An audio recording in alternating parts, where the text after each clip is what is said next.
when I came across the post, I looked into the band, and then I heard what was the first song? Maniac. That's what the first thing I've heard. So then it was funny because my brother and I were talking a while ago about a band called I try to remember because I always get the bands confused. Otep or Path. I can't remember exactly who it was, but it's the one with the female lead singer. I'm not sure if you guys know the group. Otep. Yes, thank you. Yeah. So my brother was like, "You should listen to this group. These guys are really good." So I heard him. I said, "These guys are fantastic." And he's like, "Yeah. So have you heard anything new lately?" And I was like, "I haven't, but let me come across something and I'll let you know what I find." Just by chance, I came across your guys' music. So I heard that song Maniac and I sent it to my brother. I was like, "What do you guys think of?" I said, "What do you think of this group?" He's like, "They're really good." I was like, "Yeah, they're a local band from PA." He's like, "Are you gonna talk to him?" I was like, "Yeah, as a matter of fact, I am." So then, that's what we're gonna start from there. So having listened to your stuff now, I've actually heard your first demo that you guys did back in 2014. Then I heard the one you guys have done back. Oh God! Oh yeah. Sorry. Apologies. So well, it's funny because I actually when I heard it, because the first thing I heard was the EP that came out back in 2018, which the name escapes from that because I actually wrote it down, but for some reason my notes are all fucked up here. But that's the one. Thank you. Yep. So I heard that, and I love what you guys had done with it. And then I've heard the new single that just came out for your new record that's coming out later this year, actually later this month, actually. Well, in this case, by the time this gets uploaded on the channel, it'll be in February. So Empire Anatomy. So I heard the first single off that record. So then I wanted to go back a little bit further, see if I could find anything to see where you guys had started to where you guys have ended up now. It's a clear distinction that you guys have obviously improved throughout the years when it comes to the music. But another thing I also want to point out too, that I was actually kind of surprised to come across here with a demo was that there are actually some segments where you guys have some clean vocals in there, which actually kind of caught me by surprise.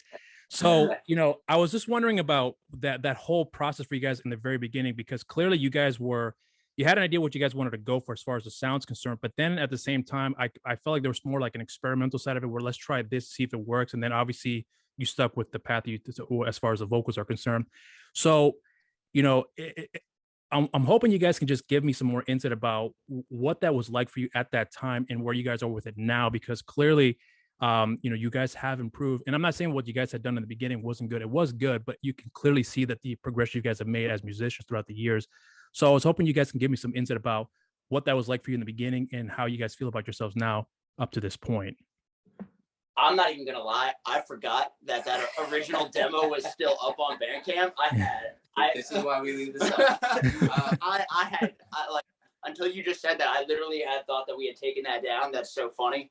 But no, dude, it's very interesting with that sort of stuff. So I guess like to bring it back to the beginning, like where we started.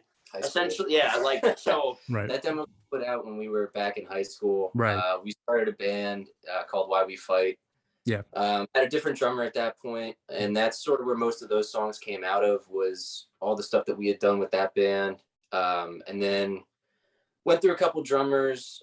The sound was evolving, getting heavier, a little bit more on the progressive side.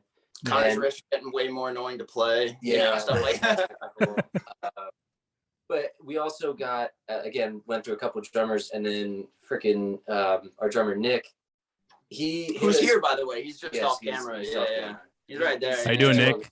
Nice to meet you. He hit us up out of the clear blue when we were looking for a drummer. And, right. Thank you. Yeah. Media, right? Yeah. He lived 4 hours away at the time too. Is that what I remember hearing correctly? Yeah. Yeah, it's out in Altoona. Yeah, and we're in Bethlehem, so Altoona's out past Penn State. So he has hit us up out of the clear blue, and I think we sent you like a demo that weekend, and then by like the next weekend, he had a cover up on YouTube that was better than the drums I programmed. Yeah. So, interesting. Which is probably still out there too. But actually. Yeah. But as soon as he sent us that cover, we were like, we need this kid in the band. Like, I don't care if we got to fucking fly him to practice every week, he's in the band. And at that point, it just opened so many doors, because musically, we were always kind of fighting with, all right, our drummers were good, but we were trying to get better and better and better. And the drummers sort of seemed to be behind. The weak, either in not having them or just in the ability to play the parts. And I'm of the opinion that like you need to, like, the best person in your band needs to be the drummer. Yeah, drummers. I agree too. Yeah. It makes everything across the board 100 million times easier. Yeah. So we lucked out with little Nicky here. Little Nicky. And at that point, we were like, all right, things are going a little bit differently than we had sort of set out to do with Why We Fight, and there was a couple other bands with the name Why We Fight, and we just didn't feel like dealing with it. So we were like, all right, come with a new band name, get a fresh start. And that's when we did that demo. Was your senior year or something like that? It was no, I was in college, I think. Yeah, so Pappy picked me up from Penn State. So yeah, it was like my freshman year. So that was 2014. Yep. I think. Yep. Yeah. So yeah, we had Nick track his drums at some studio that he knew in Altoona. The rest, and like that whole thing was just done like DIY. Yeah, much in like Connor's basement. Yeah, so. Basement. So let me ask you about that record there, because here's the thing that what I actually did appreciate about the record, and I always love listening to. If I can go back as far as I can to find anything, what I always find fascinating is, like I said before in the beginning, that where you guys were at that time as far as musicians are concerned, and just as people in general when it comes to the music making process. And I can clearly see, like I said before, I clearly see that you guys knew what you guys wanted to accomplish, which what I did appreciate, which when you listen to the later stuff now, you can clearly see where you guys have evolved, where you have removed some of the things. For example, like the clean vocals was one thing I noticed right away that was completely gone. So, and I want to kind of get into that as well too. But what I wanted to highlight for you guys as well is that when I had first heard that record, I was actually quite impressed with how, because you guys mentioned before, you guys played for a number of years prior to making that demo. So it's quite obvious you guys have gotten better in that period up to that point. But when you look at, especially for you, Jimmy, when you were listening, when I brought that up, that you were like a little shocked. Do you have like is there like an embarrassment element about that record that you don't feel comfortable with, or is it something that you just look back with? I wonder if you have some fond memories about it, because there's something about that record that I think there's really something special about with what you guys have done, but it's clearly obvious you have a little kind of a mixed feeling about it as well too. So I'm curious to hear what you guys were thinking now. So like my biggest thing with that was it's not really embarrassment. It's more of just like, in my mind, we did that so long ago. And like, I like, just as people, like we've changed so much like since then. Obviously we were, I still think like we're pretty young, but like we were like really young when we put that out. And it's just like, I don't really show people that, because like my biggest thing is like, as far as like the production and stuff goes, like the EP and then now like this new album, it's just miles and miles beyond it. So it's like, if I'm showing somebody our band, that's not like what I would go to, because I don't want them to get the wrong impression just based off like things like production. And Connor was still figuring out his vocal style at the time, and now like a few years later, like everything would come together and stuff like that. But it's just like, I look back on those songs with like very fond memories, because I loved playing those songs. We played them for a long time. It's like the first songs we did as a band. I love it. It's just like I just forgot that we had had it up. So even listening to that stuff now, like it sends me straight back to high school, man. Like I said,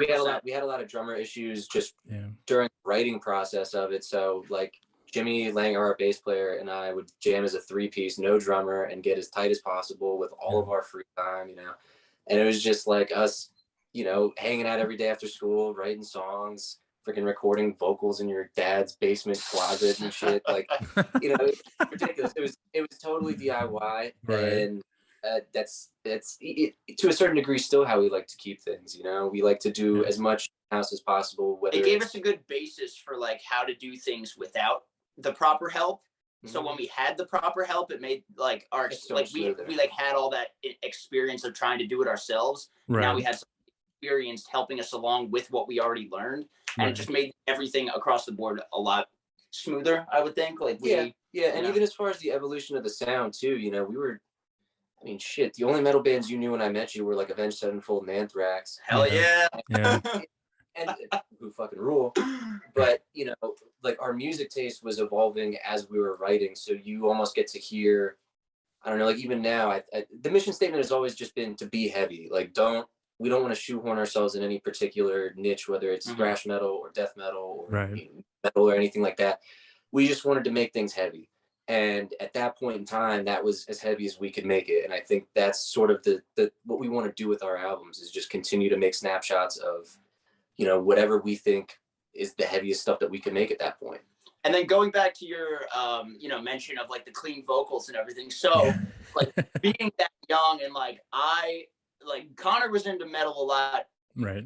Earlier in life than I was. I kind of like got into it. And like he said, like some of my favorite bands were, like Avenged Sevenfold, Yeah. which like have those like crazy like Especially the earlier stuff. with, like the more vocals, but then like I was always drawn to melodic vocals. I really, really like it. I think there's a lot of cool layering and techniques that you can do with it that just add so much to a song. I was always really, really into that. Connor was also into it. And like now, obviously, like we've evolved and like listened to a lot heavier stuff. So that is reflected in the music. But back then, being in high school, it's like we listened to a lot of like metalcore, Kill Switch, Trivium, like that stuff. Yeah, so I would definitely point to Kill Switch and Trivium as sort of two of the bigger influences at that point. And so that rubbed off when we were like trying to write music. It's like that's what we were like on some level trying to like emulate. So we figured it, we thought it sounded good with like the clean vocals and stuff like that. Now it's not necessarily the direction we're trying to go in, but like don't pigeonhole ourselves. Like if there's a part in the future that we write and clean vocals sound great over it, like we're not just going to shut it down just because it's like clean vocals. You know what I'm saying? It's just what the part or the song calls for. And so far, for the most part, it's just, we wanted to keep everything as heavy as possible. So, and I would even say, to bring it full circle to the new stuff, as far as the vocals are concerned, like we had clean vocals on that one. And then on Mask of Pretense, I would say it was a much more, I was still figuring things out and just sort of figuring out screaming techniques and all that kind of good stuff and to project and all that good stuff. So that one's a lot more raw and a little bit more straightforward. But on this new album, and you can even hear it on War of Belief, the new single, we really tried to push things as far as we could with vocals. Some bands like Psychosis were a huge influence on that. Josh Middleton, the singer guitar player there, he does a lot of like crazy pitch stuff within the realm of scream vocals, and same thing with Joe. Right. So there's some of that on the new record, and even overall, I think it's just a more dynamic scream. So we're always pushing things in as many directions as we can to keep ourselves entertained. He's come night and day from that original demo. Yeah, I was going to point that out just now. But so I was going to ask you, Connor, then about your vocal style now, because one thing I think a lot of people don't realize when it comes to singing, I think some people take for granted, especially if they're not fans of metal, where they hear someone scream and they think, oh, there's no technique behind it. That's the furthest from the truth. So what I would imagine for you, because I've met quite a few people when I was in high school as well that would do the same thing, where they would just sing straight from the gut, not knowing the techniques on how to actually project and when to take it easy and so on and so forth. So when you first started at that time, did you have an idea about the techniques behind the vocal style you were trying to go for, or was it all just pure guttural scream, and then later on you evolved and learned the techniques along the way? So that was like the early days of YouTube, or not super early, but kind of the early days. And there was a few like how-to scream videos and stuff that were out there. So I would try to watch those, but none of them really described the technique very well. And I had never heard just someone doing those vocals in person, like no band behind them, no anything. I'd been to concerts, so I heard it in a mix and I heard it on records. But the thing that really kind of like blew my mind in a weird way, there's a scene on the first DVD by the Black Dahlia Murder called Majesty, and their vocalist is backstage yelling at a wall. And I was like, oh, I know what you're talking about. Yeah. He's kind of just barking, like he's literally doing like dog barks. And I was like, that's it. As soon as I did that, I like it felt right. It felt, and I was able to from there kind of. I think Max Cavalera does that as well too, if I'm not mistaken. Yeah. Easily one of my biggest vocal influences, man. That dude, he feels pain with his voice, man. He's awesome. But yeah, that was one of the biggest things. And then after that, like I said, it's just pushing it as far as we can, and just messing around with stuff. Mike Patton is a huge influence with, you might not hear it because I'm not doing anything nearly as crazy as that guy, but just his ability to push his voice in any direction that he wants to, and that was one big thing in the studio where it was like, hey, can you do this? And it's like, well, I'll try, and if it worked, it worked. If it didn't, it didn't. But it's to me, just like the music, it's not worth trying to pigeonhole yourself into just being like a corpse grinder type from Cannibal Corpse with big pitches. It's way more interesting and dynamic and adds a lot more to the sound when you can, contort your vocal cords however you see fit. So because I would imagine down the line you guys are going to be going on tour for the record. Is that kind of the case right now, or are you guys still kind of figuring out along the way? little up in the air, to be Okay. completely honest. I mean, if something, comes of once we put the album out, we're definitely not opposed to it. It's just a matter of like the timing has to be right. Like all of us, for right now, like obviously with the past 2 years, the way it's been, things have kind of like come to a halt as far as like touring. It's just recently, like even in the like the very professional setting, like it's just started to like come back. If like we're able to do it and like start off slowly is like our plan, kind of do like a bunch of like weekenders, kind of like get our feet beneath us, because like honestly we've never actually been on like a tour. Like we've done like a few weekends where like we've played like 2 or 3 shows in a row, just in our cars and stuff like that. But I mean right now, like as far as touring goes, like we've never like really officially done it. Like we've driven to LA to do that contest a few years ago. While that was fun and everything, like I wouldn't consider that like touring. That's just us driving to it was a fun road trip, but it was but no, I mean as far as touring goes, like that's the eventual goal, let's put it like that. Okay. So, but let me ask you guys about this year then, because here's the thing that I'm always curious about someone in your position right now, because I actually spoke with Leo Dyke, who's based out in the UK for a group called the Reminders. Oh, not the Reminders, just Reminders. There's actually another group called Reminders, which is kind of a confusing thing. But the point is that he was explaining to me about what he's preparing for in promoting the new record that's coming out later this spring. So, I'm curious about in your position right now, where since you guys have never really actually done touring per se, but you've done some to a small degree, some bit of touring where you go from one place to the next and then boom, you're right back to your full-time life. When you guys are looking into preparing for that, what's one thing that you guys, I'm curious, what's one thing you guys are looking at preparing for, that knowing that you never experienced it, that you have heard from people that have toured before, that have, done it, at an independent level, or and to some extent, even maybe a national level too, where you guys are now preparing for in leading up to that eventual tour that you guys are wanting to get running here. So I hope that's not a long, convoluted question, but I'm hoping you understand where I was coming from with that. I mean, for me, my biggest thing when it comes to touring is you have to do it smart. Right. Like there's so many and for me, doing it smart means like making sure like all of your financials are in order, where you can do it and it's not going to absolutely break you. Like I've heard so many like tragedy stories of like even like professional bands, like they don't do things the financially or the fiscally best way, and it ends up biting them in the ass in the long run. Like if like we're going to start touring, like we need to be 100% like set on exactly what we can do, what is out of our limit at first, you know what I'm saying? Like I just want to be smart about it. Like that's my biggest thing. That's actually a good answer.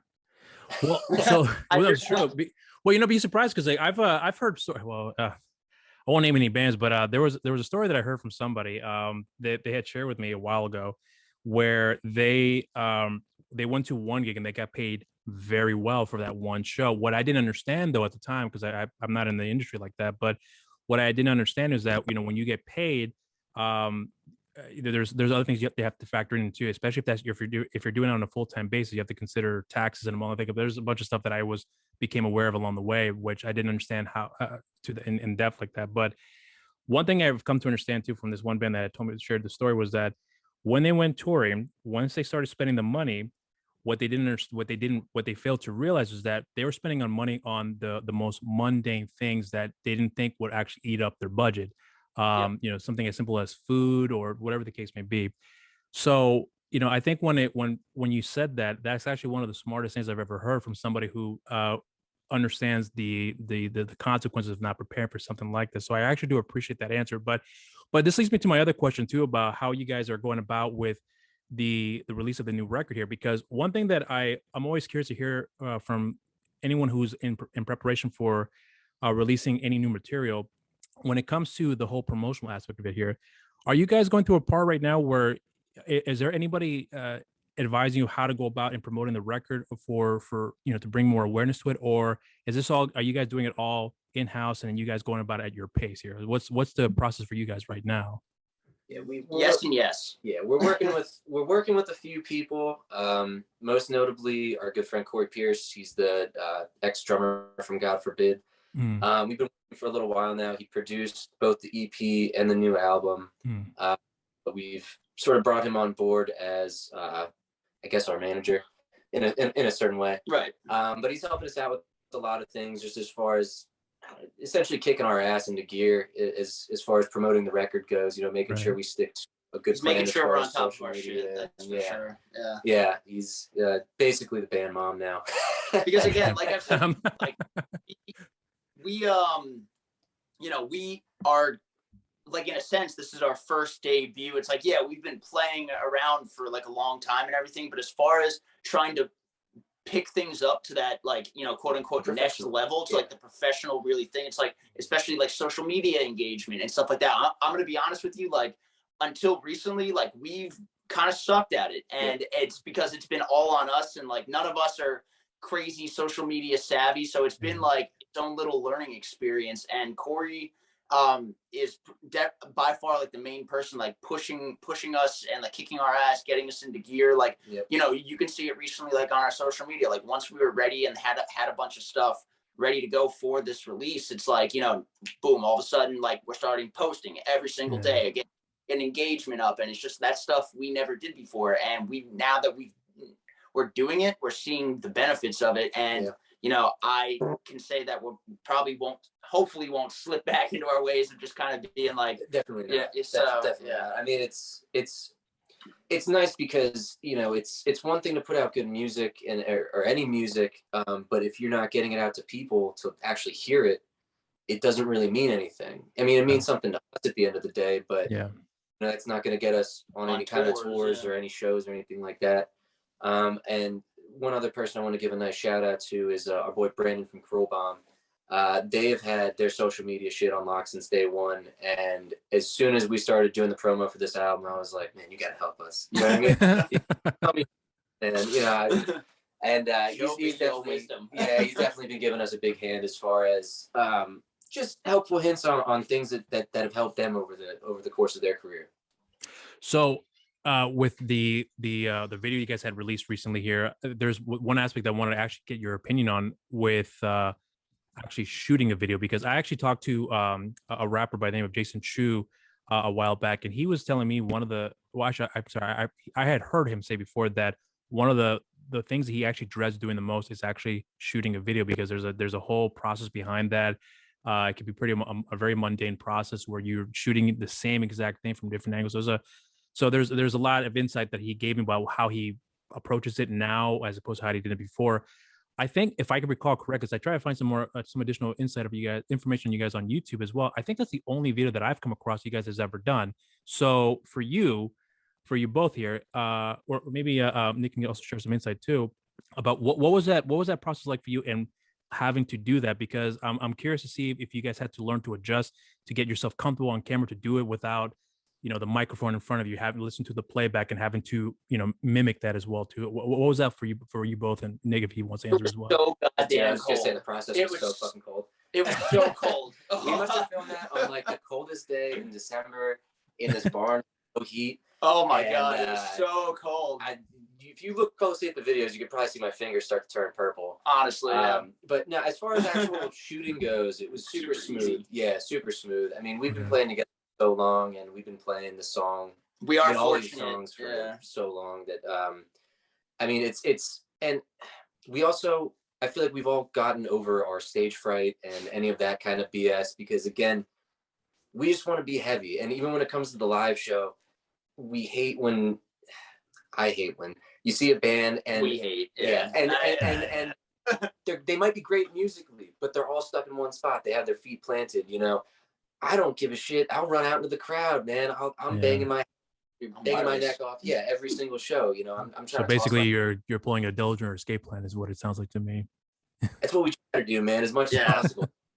As long as I'm not glued to the mic stand, you know, I'm running around. Jimmy's around. I was I was surprised by how easily and how, what's the word I'm looking for, and just how well we like fell into just like, okay, we're like, we've never done a video before. They set up the cameras and it was just like, all right, let's do this, and we just jumped right into it. Like there wasn't a lot of So it wasn't like a very it wasn't an arduous process for you guys shooting the video at all. That's basically it was super easy. So what we ended up doing,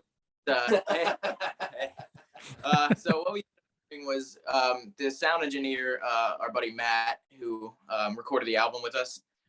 So at him, he sent us the track of the song with the click track, and the night before we ran through that song like 3, 4, maybe 5 times, you know, and on top of the hundreds from the last couple of years. yeah, exactly. So we knew like we'd be exactly on tempo, and then whenever we got to the shoot, the guy filming us, he had, you know, a stage monitor, and we just put it right behind the kit, and so I could hear the song and the click at the same time while I was playing the drums, so everybody was locked in. Okay. Well, so that when you guys are shooting the video, because I'm always curious to see what your guys' stance on is here, because some of the more common things I've come across with a lot of musicians when they shoot a video, you know, they've played the song on more than one occasion, and then having to play it again over and over on the set, and then, you know, at certain points, some artists may get tired of the song up until they play live in front of a crowd where they have a new shot of life into it, where it has more of a meaning for them now, whereas before they got just tired of it. Was that kind of like that way for any of you guys at all in playing the song over and over and over again to that extent? Pre-production. What's up, boys? Yeah. Into the music video, I would say it was the opposite for us, because we've been off the stage for so long. I mean, we played a couple shows in the last year, but nothing really too major. And so for us, this was really like the first time that we're putting this out there, both as a music video and just as far as, you know, really being in front of people and playing the song. So like I said, for us, it was kind of just treat this shit like a live show where we're playing the same song 7 times, you know, and just every time. How long do you guys say? I'm sorry, go on. I was gonna say the only thing that sucked was first note of the first shot. You're welcome, by the way. Yeah. Broke a string. So immediately I all right, and throw that one in there. He wasn't even gonna bring the backup guitar. I literally said to him as we're packing up, leaving that day to go to the shoot, I'm just like, yo, it's pretty cold. Like, you should probably bring another guitar just in case. Yeah. And he's like, oh, I'm not gonna snap a string. I'm like, just bring one just in case. First playthrough, this dude breaks the string, and I'm like, I told you. Interesting. Well, you know, I was just going to ask about that too, because considering what you guys are shot in a pretty cold environment. But I was going to ask you one other thing too about, you know, once you guys have finished all that, did you guys get an opportunity to see the playback as far as, you know, all the shots that were put together, or at least all the shots that you guys had done up to that point? And were you also part of the editing process too and putting the video together?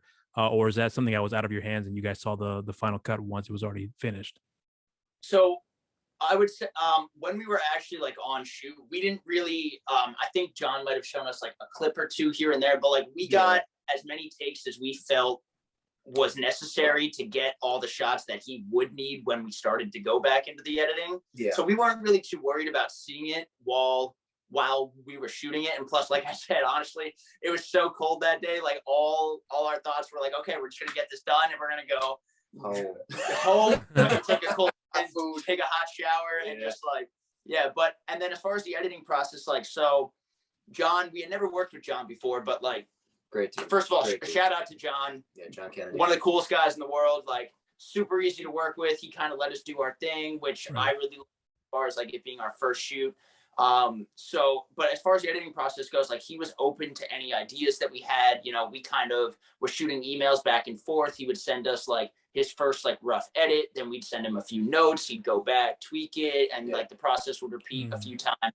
So I was really happy with the overall, you know, way that the editing went. Yeah, I'm definitely happy with how it came out. We were involved pretty much in every step of the process. And one thing that, no matter who we're working with, whether it's a sound guy, somebody in the studio, videographer, you know, we just want everybody to be comfortable enough to tell us if something is terrible, you know, and it's like, if we were doing a shoot and something wasn't looking right, or if somebody was doing something that was just silly looking, it didn't really happen, but you know, we like working with people that aren't afraid to sit there and say, like, all right, that was dumb, do it again. Yeah. You know? Like, just straight up tell it to us straight. And the ultimate goal for everybody is to make a good end product. So if something looks bad or sounds bad or reflects whatever, on everybody. Yeah, and we want to fix that. You know, we want to know so that we can get another shot. You know, and regardless of how cold it was that day, you know, if he said you guys want to do it again, we said yeah. You know, it's muscle, it's working. So, you know, I wanted to ask you guys about with you know the shows you guys are gonna be playing down the line here. There's a part of me that's wondering about you guys in anticipating that, you know, that moment when you guys are actually going to play the songs live again. Is there a part of you that's concerned about I guess for the best way to describe it is ring rust, actually going out there in front of a crowd and playing to nothing of that at all? You guys are pretty confident in your guys' ability to go out there? I can't wait. Chomping at the bit to get back out there.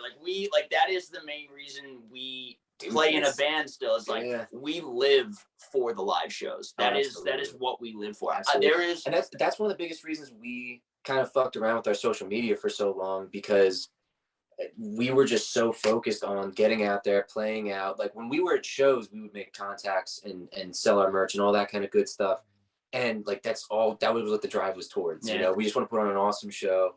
We don't care about anything else. And obviously now you have to look at it from a business. We've merged the two worlds, I think, pretty well. But at this point, after essentially a year with 2 years with 2 shows, basically, itching to get back out there. And like I had said before, we've been doing this since high school. We shook the jitters off by senior year of high school. We were playing as much as possible then. So now it's like the only jitters we have are just itching to get back out.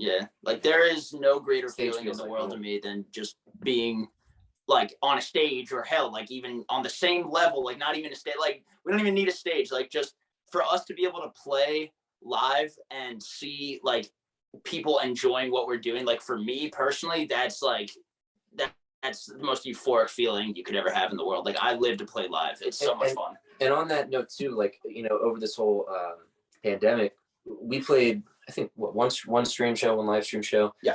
And while it was good, I think we played very well and all that. There's definitely this kind of feedback loop, especially in the rock and metal and punk community when you play live, that, we only go as hard as, or I shouldn't say we only go as hard, but the audience is only going to go as hard as the band's on stage. And we love throwing down. So our audiences are always giving it right back at us. So to play to a wall and not have that feedback loop, it was weird. It's depressing So, I mean, I want to get that back so bad, man. I'm excited to get back on the stage. And our next show is the Alt Gallery in Allentown. February 12th. Day after the record comes out. And that Paul, who puts on the shows there, man, he throws some awesome shit, and the Alt Gallery is like our home away from home. So it's going to be a nice return to form for us. So, let's actually talk about the with the upcoming shows you got coming up. Well, without that, I'm sure you're coming up here. So in prepping for that, I'm always curious about how you guys are going to approach it more differently. I mean, apart from, I know you guys want to play, but is there something differently that you want to look at, that you're looking at it now, where, having so much time away from, playing on stage, is there a different approach you're going to look at it now, where, okay, so before we used to do it like this, now we're not going to do this anymore. We're going to actually do it like this now, because I like how we're with the sound that we're going with here now, where I want to go this direction as far as stage performance is concerned, or how the production is going to look, or whatever the case may be. Anything like that changes along the way that you guys are looking into to prepare for that? Bring my camera more. Bring the camera. I think the one of the biggest things, and I think this is more on the music end, on this record, the vocals definitely are a little bit more at the forefront, and it's sort of Sean Langer, the bassist, and I, we split a lot of the vocals up. Right. Mostly me on the record, but when it comes to the live show, he'll do a lot of backups. But this time around, with this batch of songs, we've been trying to get him to take a few more main parts. That way, I can take a breather, run around a little bit, do that whole kind of thing, whole band involved in everything. I would say one of our biggest influences when it comes to how we approach vocals live would be bands like Mastodon. They have doing vocals, 4 dudes doing vocals. Probably all. Yeah, and especially on that stuff where it's a lot of like meshing screams and even harsher and heavier vocals. Looking at towards stuff like that to see how they mix and match and who's taking what parts, and trying to approach it in a way that, one, I can catch a breath, because there's definitely a lot of the stuff on the record that we didn't do the vocals with the music when we were doing pre-production. Okay. There's a lot of stuff that I have to be conscious of now, as far as playing and singing at the same time, and even just parts running into each other and stuff like that. And remembering lyrics. Yeah, remembering lyrics. That's always the most common thing with a lot of singers. They forget their own lyrics of the song. So, But I mean, well, I actually was reading because here's the thing. When I was actually listening to the demo, you had there's a link where you can click on it and read the entire lyrics as the song was playing. And I was looking, I was like, holy shit, you wrote like an entire novel in that thing. So I'm wondering like how you have the ability to memorize all this stuff. So that's the thing I was curious about, how you guys go about that and try and memorize all this, because I have no idea how some people do it. But the fact that you're able to pull it off here, I got to give you a lot of credit, because that's I think it's a lot of people take that for granted for not taking notice of that. Yeah. So like, so it's just funny. So like we're talking about vocals and everything, and it's just you know, him, you know, like forgetting lyrics or whatever. It's funny because like I feel like every song, no matter what, I'm singing the lyrics in my head because I remember all of them, but I also do zero vocals too. You know what I mean? So I don't have on that. But at the same time, as far as like the writing process goes for like lyrics, the way it's worked traditionally in like our band, like obviously all bands do it differently. Some will write the lyrics first, some will write it while they're writing the music, some will wait until after, some will, it'll be the last thing they even think about, you know, and like teach their own. But typically we write the lyrics after generally, but one thing that we've kind of picked up on doing that I think is made for a cooler sound in the end product is we'll try to come up with at least the lyrical concept while we're writing the song. For instance, Clinical Psychosis, which is one of the songs on the new record, that whole thing is about MK Ultra and like the government acid tests in the late 60s and stuff like that. Oh yeah. So when we were writing it, Sean and I were sitting down and writing that one, at least initially. We were like, we have to make this thing not necessarily trippy in the sense of, you know, trying to do some jam band stuff, but we wanted the whole thing to be a ride, and we wanted each riff to lead into the next. And while we didn't necessarily have the lyrics written from the get-go, having that idea lyrically really shaped how that song panned out musically. Still should have kept that one line in there, you know, but like whatever, dude, you know, it wasn't in the song or anything, but sometimes you get overruled. That's how it goes. You know, one thing I always appreciate that a lot of bands do when they're performing live is, and I think some people don't take notice of it here too, is, you know, I've seen a lot of musicians where whenever they're singing a song, they just have the audience sing back to them, and then boom, they remember, you know, whatever the lyrics are for the music, for the song they're playing, I meant to say. So for, you know, when you guys are performing there, I'm always curious for musicians, because I always forget to ask this here, but I'm hoping that you guys could answer here for me. Apart from the lyrics, is there any part of like playing live that you guys don't necessarily I wouldn't say not like, but, you know, is there an aspect of playing live that I wouldn't say it doesn't necessarily scare you, but more like you have a hesitation about? Because I always imagine there's always one little aspect of playing live that may bring a little hesitation for an artist when they go out and play live. But then once they get into the rhythm of it, they kind of get the hang of it, and they are back into their comfort zone, if you will. So is there anything like that for you, for any of you guys, that before you guys are going to play, that you have a little slight hesitation before going on stage? For me personally, there's not much that'll like we could show up and it could be literally just like a bare basement, and you know there's like nothing. I mean, we've done that, you know what I'm saying? Yeah. Like I'm not worried about too much. I have become a little bit spoiled, I feel like, where I like to, as long as I can hear the drums, then like I'm good. So having like a little mixer or not a mixer, a monitor like right in front of me with at least like the kick and snare or something, like that's my heaven, you know, like as long as I have, like I feel like like anything else can go wrong, and like I don't care, like we'll still all be able to like be on time, and you know, other than like gear shortages or failures, like when you're out at like a show, like that's always my scary thing too. But that's for me. I just like to have a monitor where I can hear Nick. That's pretty much it. Yeah, gear failures are definitely one of the worst things. But even at that, like our sound isn't dependent on it. Like I've heard horror stories of bands that have their whole setup going through their computer, and then their laptop dies at a show and they can't play the show. And like, listen, as long as I got a cord to put my guitar in the amp and the amp works, we can make do. Yeah. You know, honestly, my least favorite thing is loading in and loading out. That is one thing that I do not miss, and my back is thankful for it for these last 2 years, but it's a necessary evil. Yeah, I've always I always find that part interesting. I think one of the things I forget because I was actually in a band a long time ago, and I always forget these little details. But um, loading up your equipment is the most important thing when it comes to playing, because if you don't have the right stuff, if you don't stack everything accordingly, that is a very major hassle to unload and reload everything back up again, which is, I think some people don't realize when they're playing, or when whoever's not playing, I think they just kind of take it for granted. And I'm actually glad you brought that up, because I had forgotten about that as well too. Now that you mentioned it, well, I was actually really interested in asking you guys about some of your musical background, because I've heard before that you guys have both played I think saxophones. I remember hearing correctly. Is that right? Back in high school, and you guys, that was basically your background. Then you guys have a wide variety of like musical influences along the way too.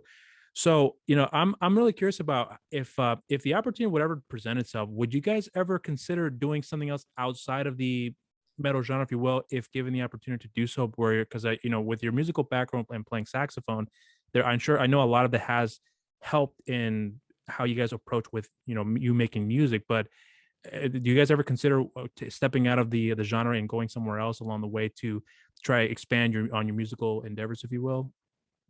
I mean, I would love to be able to do something other than metal, but like,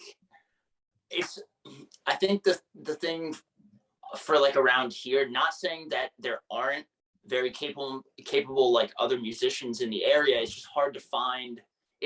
I just think like what we have right now, as far as like the chemistry and like the compatibility of being able to like work together, that's really hard to I think that's the most important thing for a band. Hard to find in like just going out and starting another project and and like having that ability. Like, not saying it's not possible, but that's probably one of the main reasons that I haven't like sought it out. I just think like it's going to be so hard to kind of like start from scratch after like building up the way we do things all these years. But I do like a lot of music outside of metal, and I wouldn't be opposed to like trying something out. You know what I mean? Doing like, hell, even like a cover band, dude. Like just to do like on like the weekends and go out and just like have some fun. Yeah, like 100% love that. Yeah, I mean, I would wager that one of the best parts about being in this particular band is that, like I said before, our mission statement from the get was just be heavy. There's no limits as far as what we can do or what we want to put in. I know a lot of bands that from the start kind of pigeonhole themselves into a specific subgenre. Next record, let's go. Yeah, maybe. And again, like the possibility's there. The possibility's there. If we write a part that calls for that, let's do it. Yeah.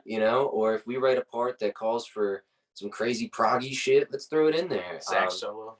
Yeah, dude. If there's a sax solo, jazz flute. Yeah. If there's a song for a sax solo, I'll bring it into the studio. Let's do it, baby. But you guys are still able to play saxophone right now, can you? I mean, I can fiddle. I don't know how much I remember. It's been a little while, but I can still make some.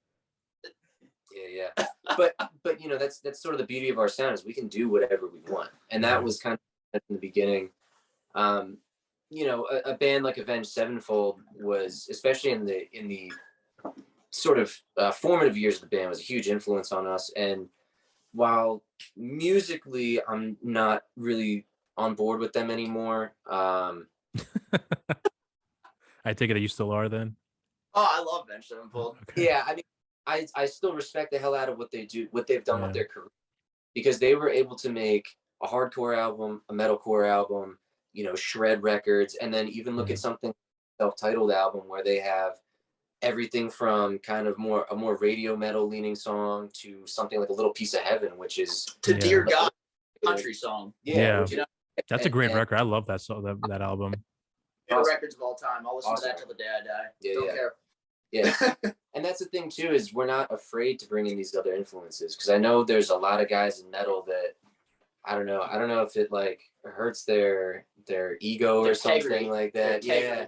To just admit that like music outside of like fast riffs and blast beats can be good, but that shit's awesome. I grew up in a household where, if I was over at my grandparents, there was Miles Davis on and my grandma playing salsa music. And, if I was here on Sundays, my mom would start the mornings with like Marvin Gaye and Barry White. And as soon as she was out the door to go to the grocery store, my dad would be throwing him You know, so it was a really eclectic mix. And I think, you know, while we like to keep within the boundaries of metal is one of those genres that you can really do whatever you want in, you know, and the beauty of it to me is that there really are no, there's no ceiling for what you can do.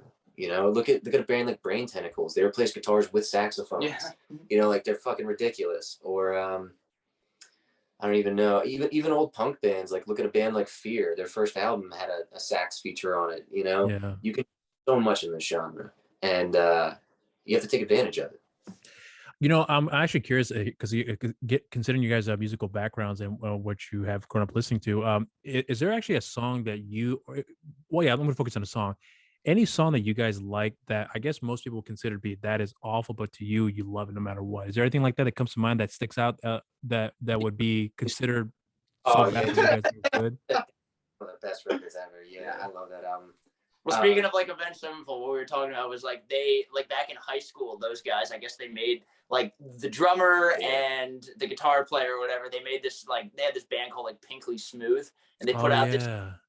Yeah, so like we always joke about that. We used to listen to that all the time, and like it's so bizarre and out there, but like we love it. Yeah, we think it's so cool. And on the bizarre and out there note, I mean, Mr. Bungle. That's like those early Mr. Bungle records. Yeah. I don't know. That's the thing is I don't necessarily consider anything particularly bad, you know, and even if it's pop music, you know, I don't listen to a lot of it, but I think there's a lot of good to be found in the pop genre. Yeah.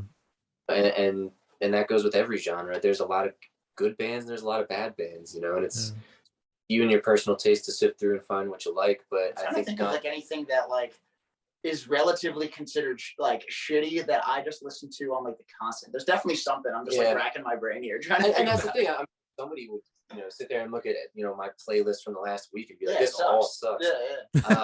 But it's what I like, you know, and I'm not the same. I listen, hell, going back to what he said, like he doesn't necessarily listen to like a lot of like pop music and stuff like that. I'll fucking listen to pop music all day long. You know what I mean? Like, if like I personally enjoy, I don't care what genre it is. If like it makes me like bob my head or like, you know, along to a little bit, I'll jam that bar all day long. Don't care.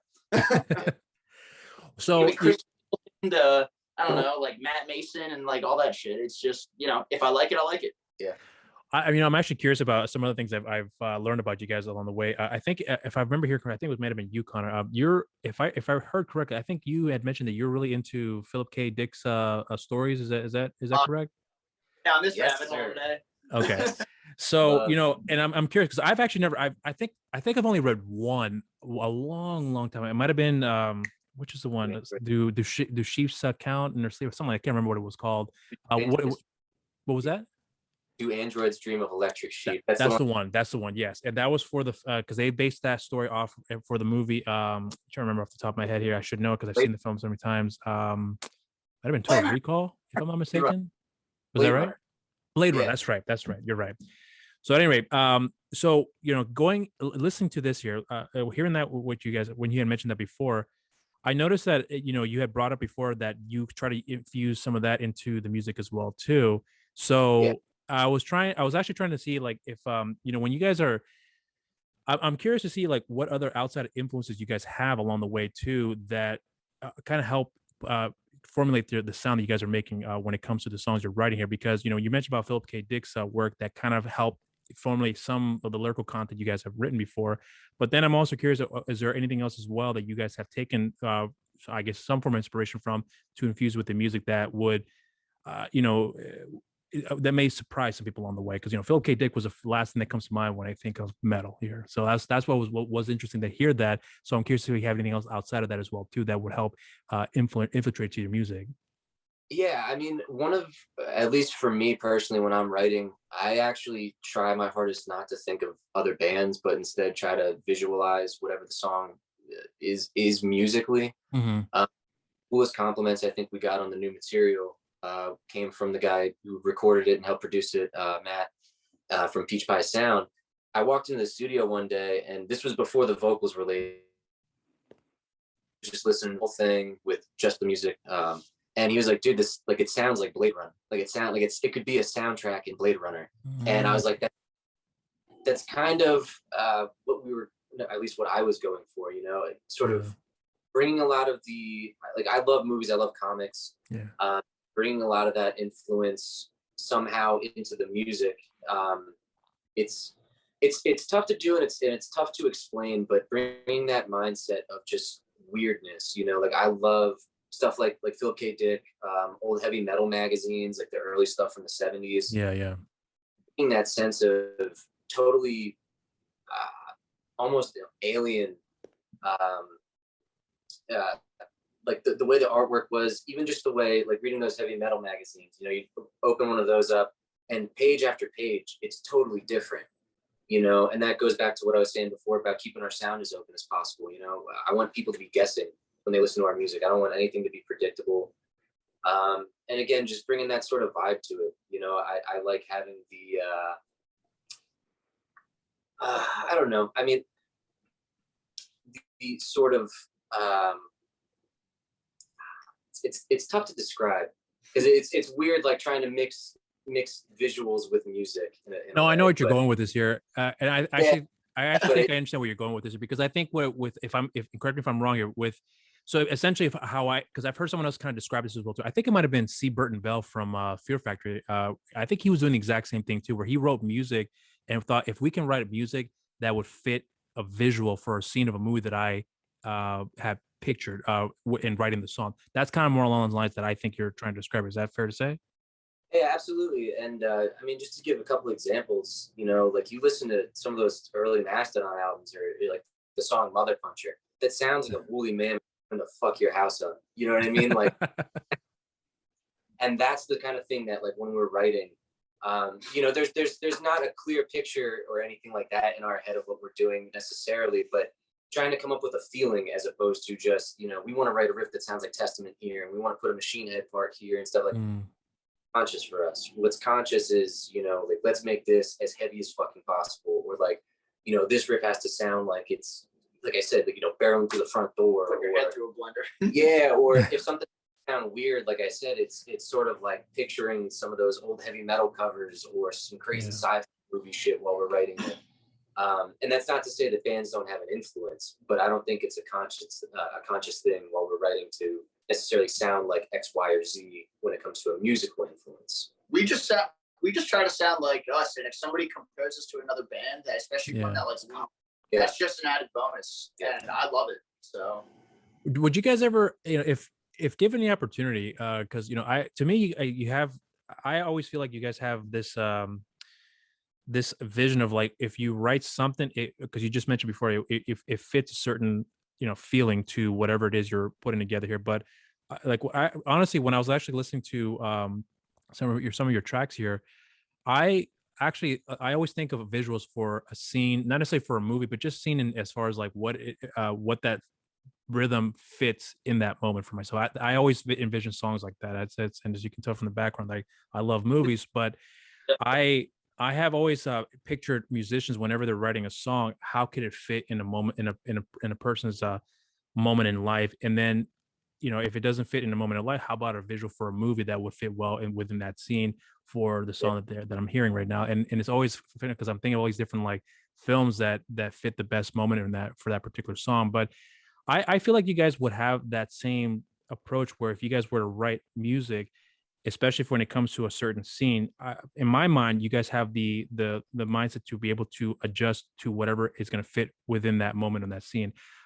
So if you guys when you guys are writing your music, do you ever consider of the possibility that maybe one day someone could possibly use this for a film? And if so, what kind of feeling that song would give for that movie that they may consider using that song for? I mean, it sounds kind of a little loose question to ask you, but I'm wondering if you guys ever crossed your mind considering that. I mean, I was watching, I'm a big fan of The Crow, the comic book The Crow. Oh yeah, same here. The writer-artist James O'Barr is awesome.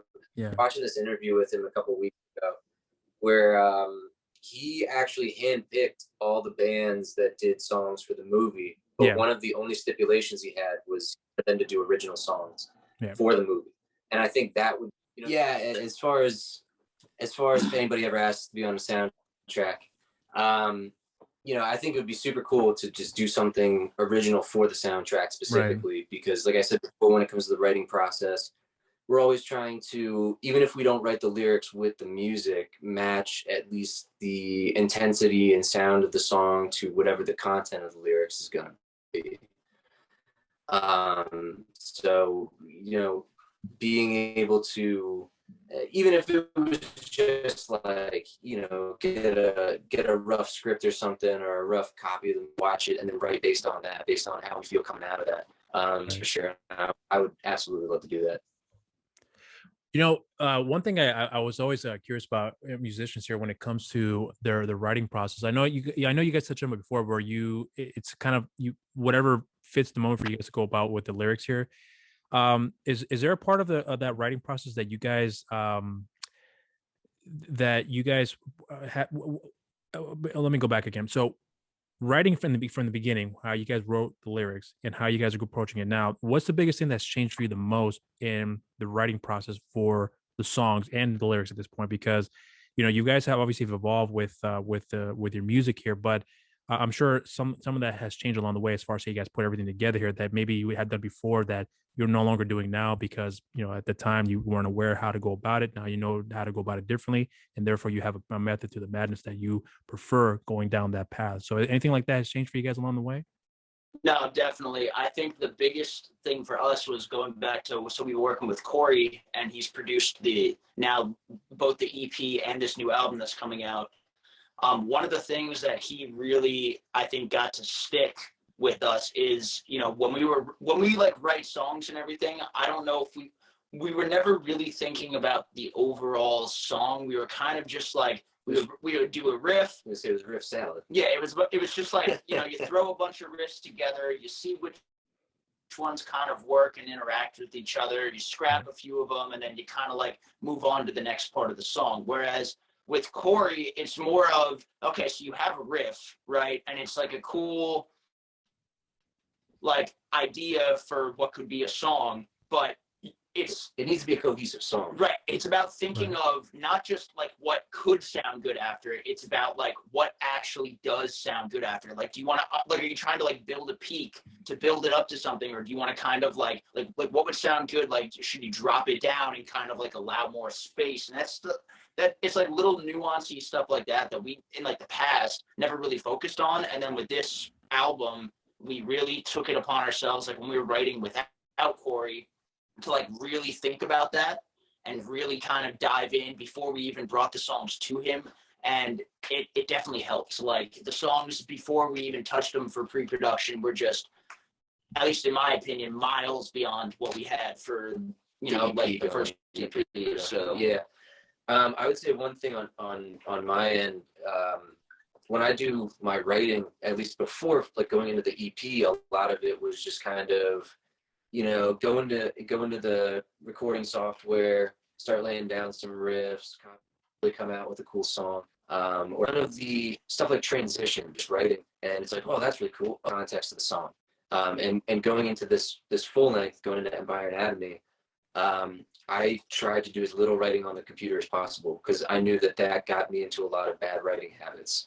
And a lot of it was just done with Nick and I jamming. He has an electronic kit and I have a little amp, and we'll freaking go up in his sweaty ass bedroom and just jam songs out, you know, and it was so much better because the transitions between riffs were a lot more natural. There wasn't a lot of like stop start, you know, the riffs sort of flowed together a little bit better as opposed to just opposing each other. And because that was when we did the pre-production for the Mask of Pretense EP.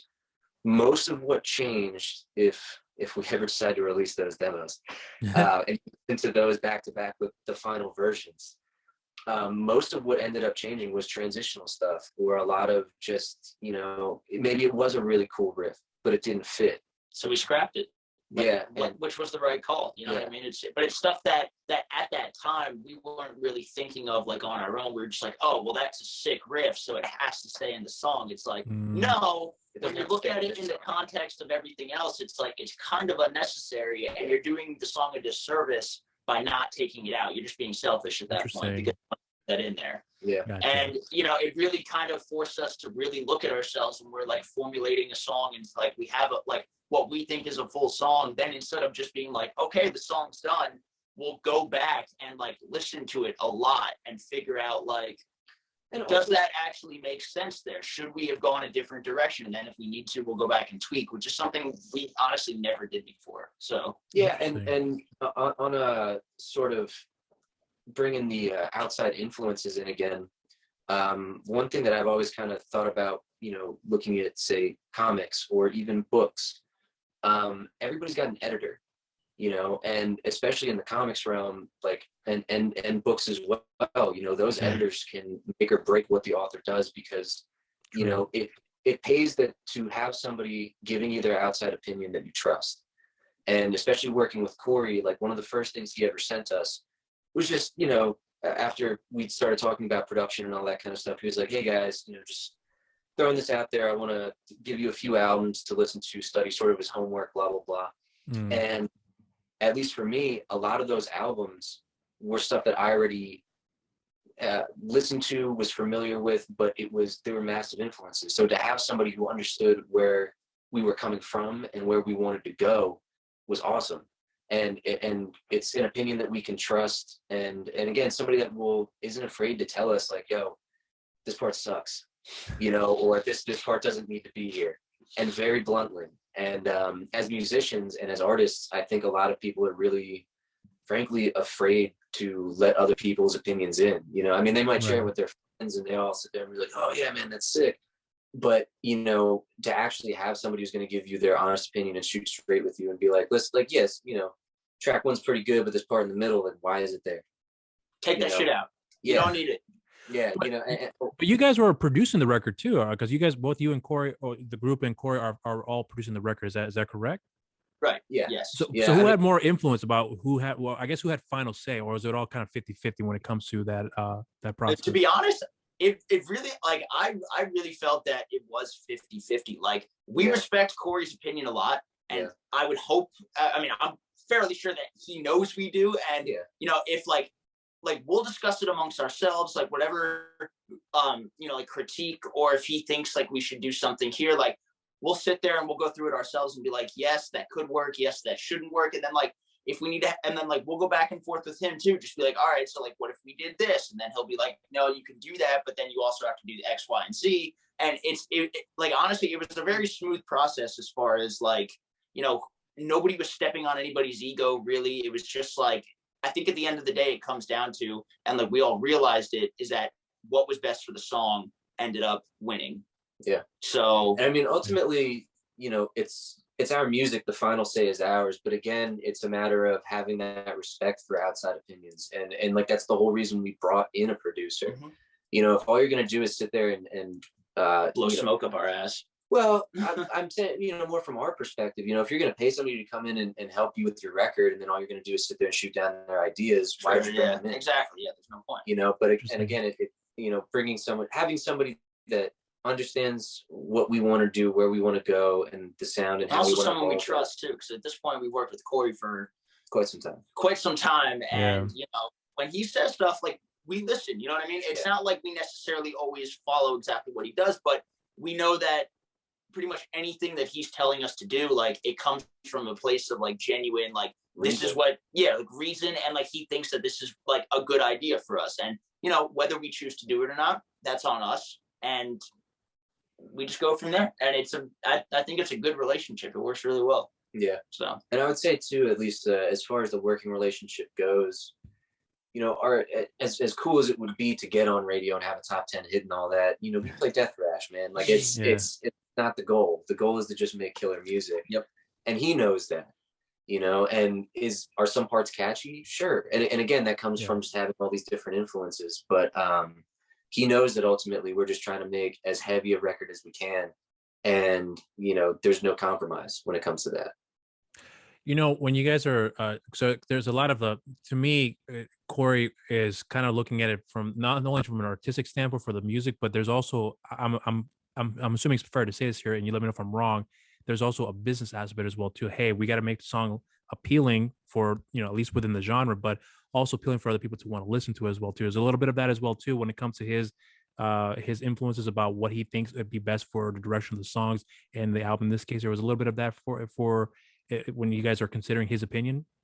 I would say minimally. I mean, like here and there, sure, every once in a while, but like realistically, no, like that wasn't necessarily something that I ever thought was like a big thing when we were going about doing the album. Was we never really thought about it in the terms of like you need it to sound like this, like potentially to be able to like get this person's attention. Like we never really had that. Even the singles, like because we have a couple more up our sleeve. Like we picked those just based on the outcome of the songs. Yeah, you know, we listened to the record once it was all done and sat there and we're like, these, you know, 2-3 songs are the best, the catchiest, the ones that we think will grab the most people's attention. But I don't think it was a conscious effort to make them that way in the studio. Gotcha. It's just how they kind of formed organically, and I like that a lot more than going in there with the plan of to make it catchy or something like that, or to make a hook. Or one thing that always pisses me off, man, and I've seen it in multiple bands, is you know, you'll see them go into the recording process and they'll say, yeah, we wanted to make this our Black album, we wanted to make this, you know, such and such. Go into it with those expectations. You know, the Black album, Metallica didn't go in there trying to make a #1 record, but they made a #1 record. Yeah. And for us, that's always been a big thing, is just, you know, be true to yourself, be true to your sound, and hopefully people will catch on and dig it. And if not, you know, there's more people out there to play to, so we'll play to as many as we can. With this record especially, I think all of us across the board are very happy with how it turned out, regardless of what anybody else will think of it. We like it, and that's, you know, that's important. Yeah, right. So, well, so you know, with this record though, when you guys are anticipating the release for it, I'm not sure if it's going to be a fair question to ask, but I'm always curious to hear, you know, someone's anticipation of having the album released to the public. Are you preparing for the, you know, the people's opinion on the album as far, you know, outside of the group that you guys have here, you know, with Corey and everyone else, but you know, releasing it to the public and hearing what their opinion is going to be on the record? Is there a little bit that comes into mind too, in anticipating that, or are you guys purely coming from a standpoint, you know what, we love what we've done and we understand the criticisms that may come with it, and we also understand there's also going to be some people who will love it as well too, and we are just going to be playing for whoever's going to come out? Like, is there a little bit of that along the way that you guys are preparing for, or you guys just... God, everybody hates it. Yeah. I mean, you know, there's always going to be critics. Right. I'm a huge critic. You know, I'm the first person to sit there and say, yo, this sucks, if I don't like it. But at the same time, I'm respectful of the fact that there's a fan for everybody. Right. There's a #1 fan for every band that's out there, whether they're in somebody's garage or in a stadium. Shout out Death Metal Dave. Yeah, Death Metal Jeff. Yeah. Dave. Disrespect. I haven't seen him in a while. I'm sorry. But you know, it. Hopefully we appeal to as many people as we can, you know, with the sound we're going for. But you know, like I said before, we're a death-thrash band, kind of, sort of, you know, and even in that, we don't really stick to any specific, you know, there's definitely some parts on the record that are probably going to piss off a lot of people who just want to hear blast beats and thrash beats the whole time. And that's fine. You know, I don't really care, because at the end of the day, it's, in our opinion, awesome music, you know, and that's sort of the intent. Again, also, you have to look at it too. Like, I'm like, you know, there are bands that I would consider myself like a giant fanboy of, but also at the same time, when I'm listening to a new album, like, I'll sit there and critique it myself, and like, I love this band, but like, there's definitely some parts of some songs that I'm just like, why the hell are you doing that? Yeah. But like, that doesn't fit there. Like, why would you do that? You know? Yeah. And I can only expect the same for people who listen to the music that we make, and that's just the natural order of things. You know, you're not going to please everybody. Yeah, you can't expect. So, you know, I mean, I'm sure there's people that are. I'm excited to see the like hate comments, because like it just gives us something to go off of. You know what I mean? Like, you know, my dad hates your vocals. That's fine. My dad hates our vocals. Who cares, man? Like, most parents hate our vocals. But no, I mean, I'm not concerned about it. No, I'm like I said, I kind of look forward to it. It's like any press is good press for the most part, and like, if like somebody's critiquing it, it means, hey, at least that person listened to it. You know what I mean? Like, still took the time out of their day to listen to it, and then felt the need to, like, you know, say something. So whatever, you know, and everybody's entitled to their opinion. And even going back to, you know, keeping the sound as diverse as possible, you know, hopefully one song won't change someone's opinion on the whole record. You know, I think there's a little bit of something for everybody on there. There's some slow shit, there's some fast shit, there's some thrash shit, there's some death metal shit. You know, there's progressive, there's some real meathead type shit, and you know, there's some chunky riffs on the record. Yeah, and you know, and again, like, that's what we set out to do. It wasn't to pigeonhole ourselves. It was to try to make just as heavy of possible a record as we could, regardless of what it ended up being. You know, like, regardless of what ended up being in there musically. Yeah. You know, I'm curious about with your, you know, with how things are moving along here with, you know, with your career so far, as far as the music scene is concerned. Right now, because I'm not familiar with the Bethlehem area, but I'm curious about how the music scene is right now, considering, you know, you guys have, you know, you guys are pretty much born and raised there, if I heard correctly, as far as, you know, being from Bethlehem. All right. So having seen the, you know, having been around the area for quite some time, is the music scene, at least the local music scene, is it still growing, or has it always been around there like that, or is it kind of like ebb and flow, where, you know, there's high peaks and low peaks? It's weird, man. So being from Bethlehem, one of the biggest events of the year here is Music Fest, which is this big music festival in August. And while it's really cool to have grown up around that, and there's a lot of different music that, you know, we never really would have been exposed to otherwise, in going to Music Fest, there's also definitely kind of some scene politics that go on with things like that. And even as far as, you know, there's a lot of blues bands that play, a lot of country bands that play, but you really never see anything heavy there. And it's the biggest festival event of the year. But even with that said, there's a huge underground punk hardcore metal scene here. Yeah. You know, there's a lot of great bands, and they're always, even like when I was coming up, before I was even in a band, you know, my dad was in a hardcore band back in the 80s, you know, from this area. So it's been going. What was the name of that group again? Because I remember you mentioned about it before. Yeah, he was in a band called The American Dream. Okay, that's right. Yeah. And you know, and weirdly enough, people take notice. You know, there's a lot of big bands that come through here, and especially now that the Sands Casino, I guess it's not the Sands anymore. What is it? Wind Creek. Wind Creek, yeah. The Wind Creek Casino, they have their whole little stage that they set up there. Yeah, somebody say casino? Yeah. You know, they have a stage set up there, so there's a lot more national touring acts coming through now. And on the local end, like I said, there's always been a huge DIY scene. Like I said, that alt gallery place is like our home away from home, man. That's like the best spot for metal in the area. Shout out to Paul. Yeah, shout out to Paul Caravasi and Soul Grinder Zine. R.I.P. Secret Art Space. Yeah, the Secret Art Space was great, man. Planet Rock. Yeah, Burners. You know, there's a lot of cool spots to play around here, and a lot of cool bands from around here, and it's a very eclectic mix. Because, like I said, you have that sort of Music Fest crowd, which is much more of the country and blues based stuff, but then you also have this huge underground heavy music scene, plus whatever else is going on that I'm not even aware of, because there's so much going on, you know? Right. Yeah. Well, so, but right now though, with the way things are going here, you know, especially since, you know, kind of COVID kind of put a stall to it here, do you still feel that the community is still thriving as far as, you know, the local scene is concerned, with having musicians come out and playing in these underground scenes? Is there still a little bit of that in the area, or do you notice that there's a big major halt on that, and slowly things are starting to come back to that?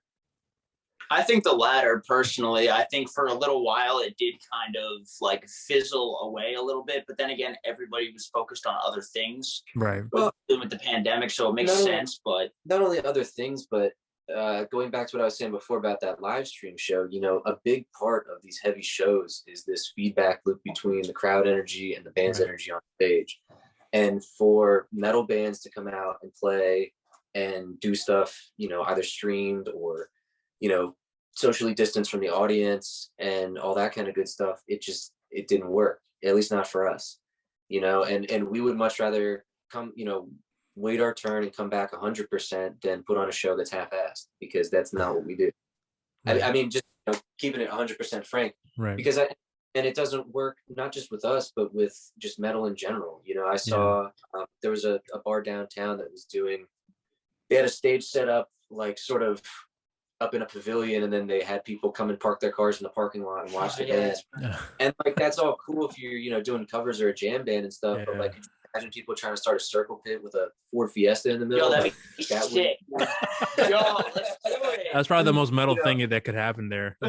Yeah, but you know, metal fans aren't about it, man. Like, they want to come and be up close. I think the last show we played at the Alt Gallery, somebody almost singed my hair off with a Zippo lighter. Yeah, that was dope. While I was in the middle of a solo. Yeah, some guy tried to do a free with his lighter right under my face while I was soloing, and my hair was, I was trying to like keep it in one spot so it didn't hit the flame.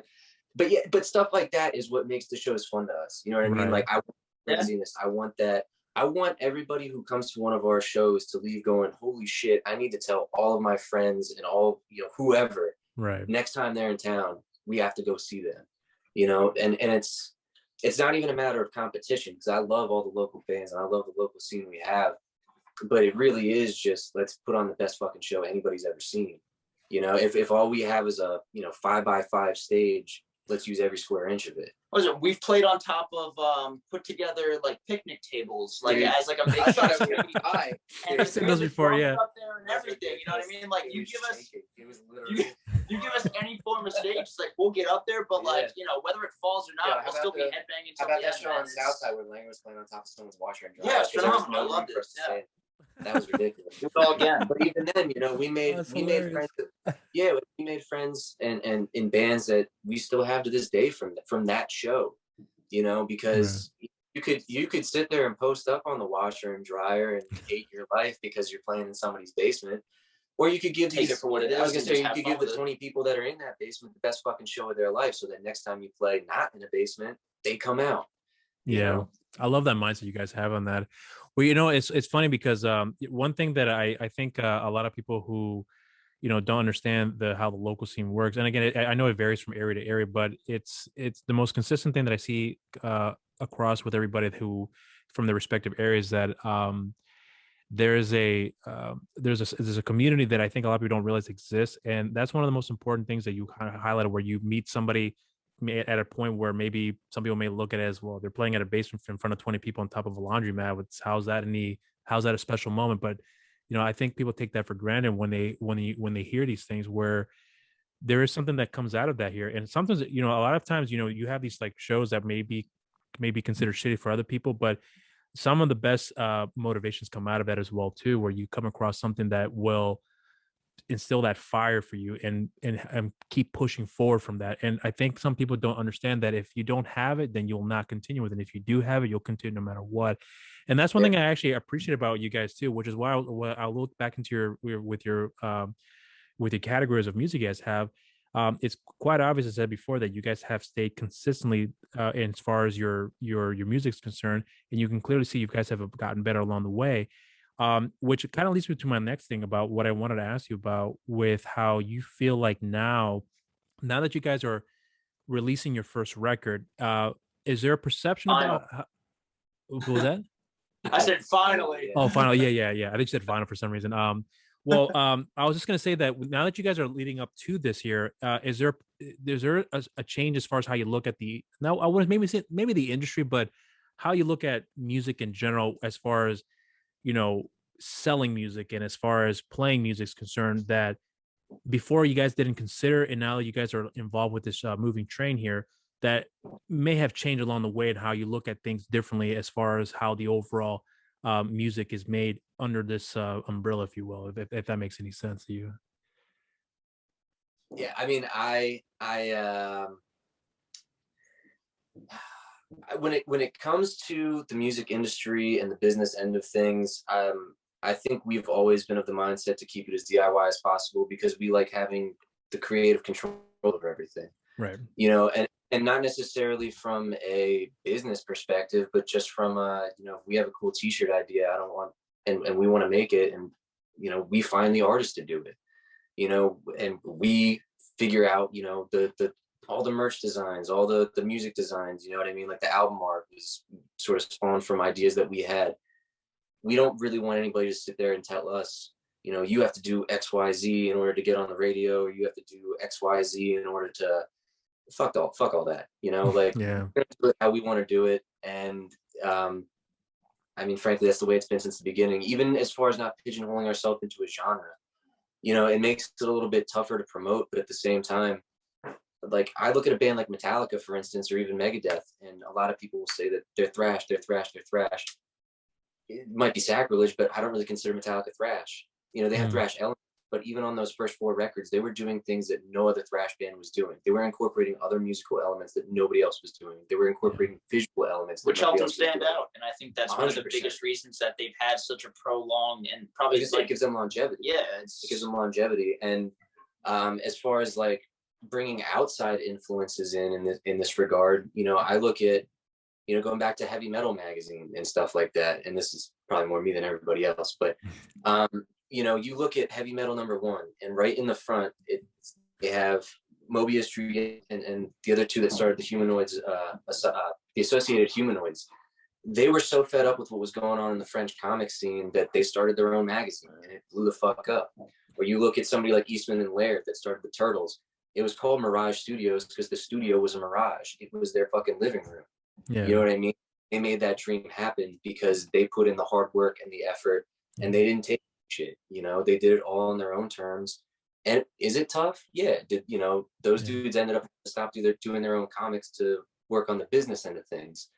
But ultimately, I think that's why they've had such longevity in their careers, is because they didn't take any shit. You know, they did things how they wanted to do. They made the comics they wanted to make, and they printed them how they wanted to print them, and all that good stuff. Same thing with us. You know, I think that sense of trying to actually have a career in this, and you know, setting ourselves up to do what we want and not just what we stay true to ourselves while doing it. Yeah. You know, and again, on the business end, it's not necessarily the easiest way to go about it, but it's. But also, to that same respect, though, I feel like we're all of the same opinion that, you know, if somebody comes to us with, you know, say they can offer us X, Y, and Z, the biggest, at least in my mind, like my biggest thing about, like, I'm not open, or I'm not closed off from, like, you know, receiving help. It's just a matter of for me, it's more of, you know, it goes back to that. You have to give respect to get respect. It's like, they have to, like, genuinely want to help us from, like, a place of, like, you know, actual, like, concern and, like, wanting to help us. I don't want to work with somebody who's in it solely for the buck. Yeah. Right. And unfortunately, and, like, you know, I'm not gonna, you know, go over the whole thing and say that, like, the entire music industry is like that, but there are a lot of elements of the music industry like that, and it, like, kind of rubs me the wrong way. So, like, for us, it kind of goes back to what I was saying before about making, like, you know, if we were to go out and tour, being like fiscally responsible and making sure everything's good. It's kind of the same way in, like, every single aspect of the business. It's like, you want to make sure all the ducks are in a row before you fully commit to something like that, because again, it's just, there's so many horror stories of people getting screwed over down the line because they didn't take that extra 10 minutes to just, and especially in today's day and age. Like one thing that's really stuck with me, I remember Doc Coyle, who's also ex God Forbid, but now he's in Bad Wolves. Something he posted, I don't even know how long ago, was, you know, sort of advice to young bands. You know, if you're gonna start out and you know, put a band together, put an album out and all that. One thing he said was, like, it's almost smarter to put that money that you might spend on your first tour into advertising, or, you know, looking into alternate routes of promotion, because especially in today's day and age, you don't have to tour to get fans. Social media is king. Yeah. And, you know, even looking at stuff like, I'm a pretty big hip hop fan, you know, not a lot of those artists do massive tours, and they aren't on the same cycle that metal bands and rock bands seem to be on, where it's, you know, put out the record, do a tour, and then 2 years later, you go through the same process again. You know, they put stuff out as they see fit. They put out singles, they do other things, and look into alternate methods of promotion that, frankly, it seems like the rock and metal industry has no interest in. And that a lot of what we try to take into account is not Flatbush Zombies, you know? Yeah. Flatbush Zombies is the biggest one, man. Those dudes, I mean, they did it all themselves. They built it up from nothing with mixtapes and 2 albums, and look at them now. Yeah, and frankly, those dudes kill. And they're still at the top of their game. You know what I'm saying? Like, I don't think they put out their best record. No, I don't think so either. I 100%. Yeah, it's, you know, it's insanity. But But like the overarching thing is just like they did it all DIY. So like, why can't somebody in the metal industry do it? You know? Yep. Interesting. You know, that's one thing about for a lot of for anybody in whatever field that may be, as far as entertainment is concerned, that I'm not sure if they really take in consideration, or if they do, maybe not as seriously, or they don't really understand the full concept behind how to approach the business aspect here. So for you guys, when you guys are looking at like approaching it that way with using social media to promote the record and taking full advantage of that space there, is there a part of you that looks at it and says, "Oh man, I wish it wasn't like this because I would I'd rather be doing other things with my time than having to go down this route?" Because that's one thing about at least for some people, not everybody, of course. You know, the social media aspect of it seems to be one of the biggest things that they have to learn to overcome and have to learn to accept and learn to use it to its full potential. Where before you have other people that may do it for you, nowadays it's like, if you want to hire somebody, it's going to take more time to look for somebody to do it for you. But now you can just do it at your own pace. There's a difference as on how to approach it now, where before it wasn't like there. So there's a little bit of that perception where you guys feel like it could be, you guys would want to handle that a little bit more differently if it wasn't for social media. I think social media has its ups and downs when it comes to that kind of stuff. But I've kind of always been super geeky when it comes to music stuff. You know, in middle school, I was reading biographies on all my favorite artists and stuff. And like Jimmy said, you tell the horror stories about them getting screwed over. But in the same breath, you know, my dad coming from the punk scene, I look at stuff like Discord Records, you know, and the local punk scenes that are not even local because they went global eventually. But you know, you look at something like the DC punk scene, and all those bands ended up on Discord Records for the most part. And that was their social media back in the day, was the bands getting together and pushing their own stuff, you know, and all their friends' stuff, and getting that out there. So I think it's always been an aspect that, you know, there's a DIY aspect to music that's always been there, especially in the promotional end.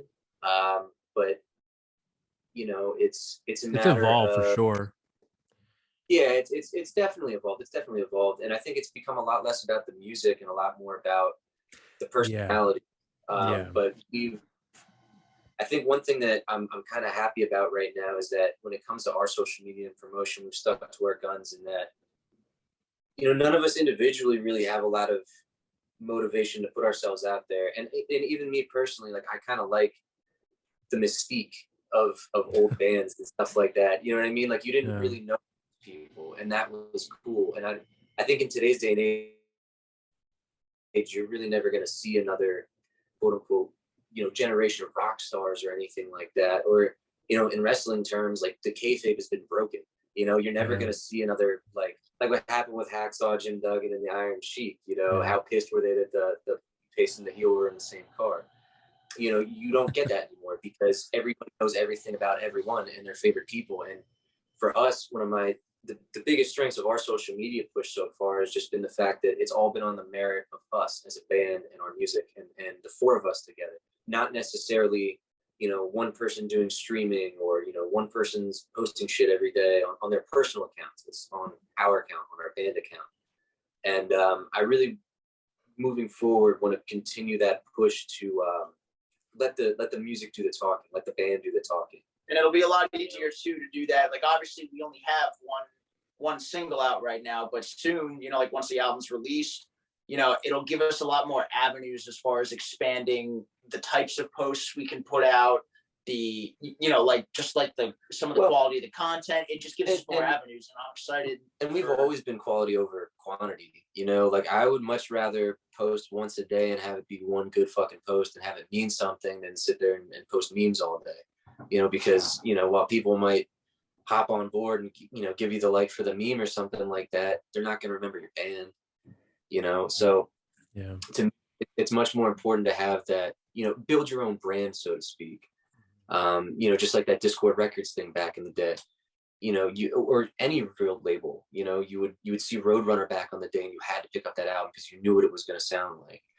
And now it's past the point of labels and into the hands of the artists themselves. So it's about building the Dissentience brand, quote unquote, you know, and getting that name out there so that people, you know, they recognize the album cover when they see it. They recognize the artwork when they see it. And that's why I like kind of having and maintaining the control over, you know, every aspect of it, because we can keep it that way.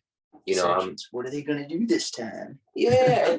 And even just as far as, like, you know, like I said, the artwork and keeping it quality. Like I see a lot of bands that do, you know, they might have like one great shirt design or something, but 10 really garbage ones. And for us, it's a matter of like, you know, we want everything to be on point, you know, and in, again, keeping on brand, you know, and if that sort of surrealistic sci-fi horror is sort of what the brand is, at least, you know, for this album cycle, then, you know, at least that's what it is. Well, and I think we need to, you know, pick the best that we can to work with to make that reality happen. Yeah, like Connor will sit there, if like we're trying to design like a new shirt design or something like that, like he'll sit there and go through like 12, 13, 14 to 100 like different artists, just like sending us their work. We'll all like critique like, oh, we think this guy is good with this and blah blah blah blah, and then like we'll narrow it down. But it's like, you know, like every single artistic piece that, or like anything, whether it's the music, the artwork, like post or anything, it's like we'll go back and forth and debate, discuss, and make sure like at the end of the day it's exactly what we want and hopefully what everybody else wants as well. And it's like authentic, and I think we do a good job at keeping that authenticity. And on the art end, I mean, we've always had great experiences working with people. You know, I think basically every artist that we've ever worked with to come up with a design has been blown away by the fact that just like, you know, one, the creative freedom that we allow them to have as far as, they love it.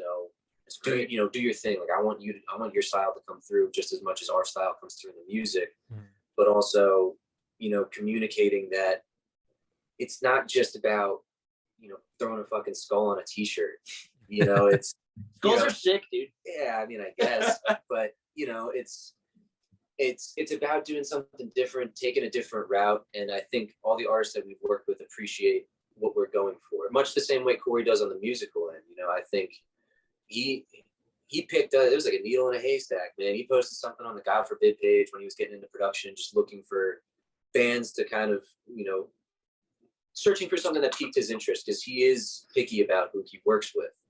And you know, that we had the demo out at that point. We didn't even have the EP, so he heard that and heard the potential and saw the potential in us. And you know, it's cool to be able to work with people who are on the same page as you, you know, whether it's musically, visually, any of that, you know, because, you know, look at your favorite albums, look at your favorite bands. They have that coherence, you know. Iron Maiden would be nothing without Eddie.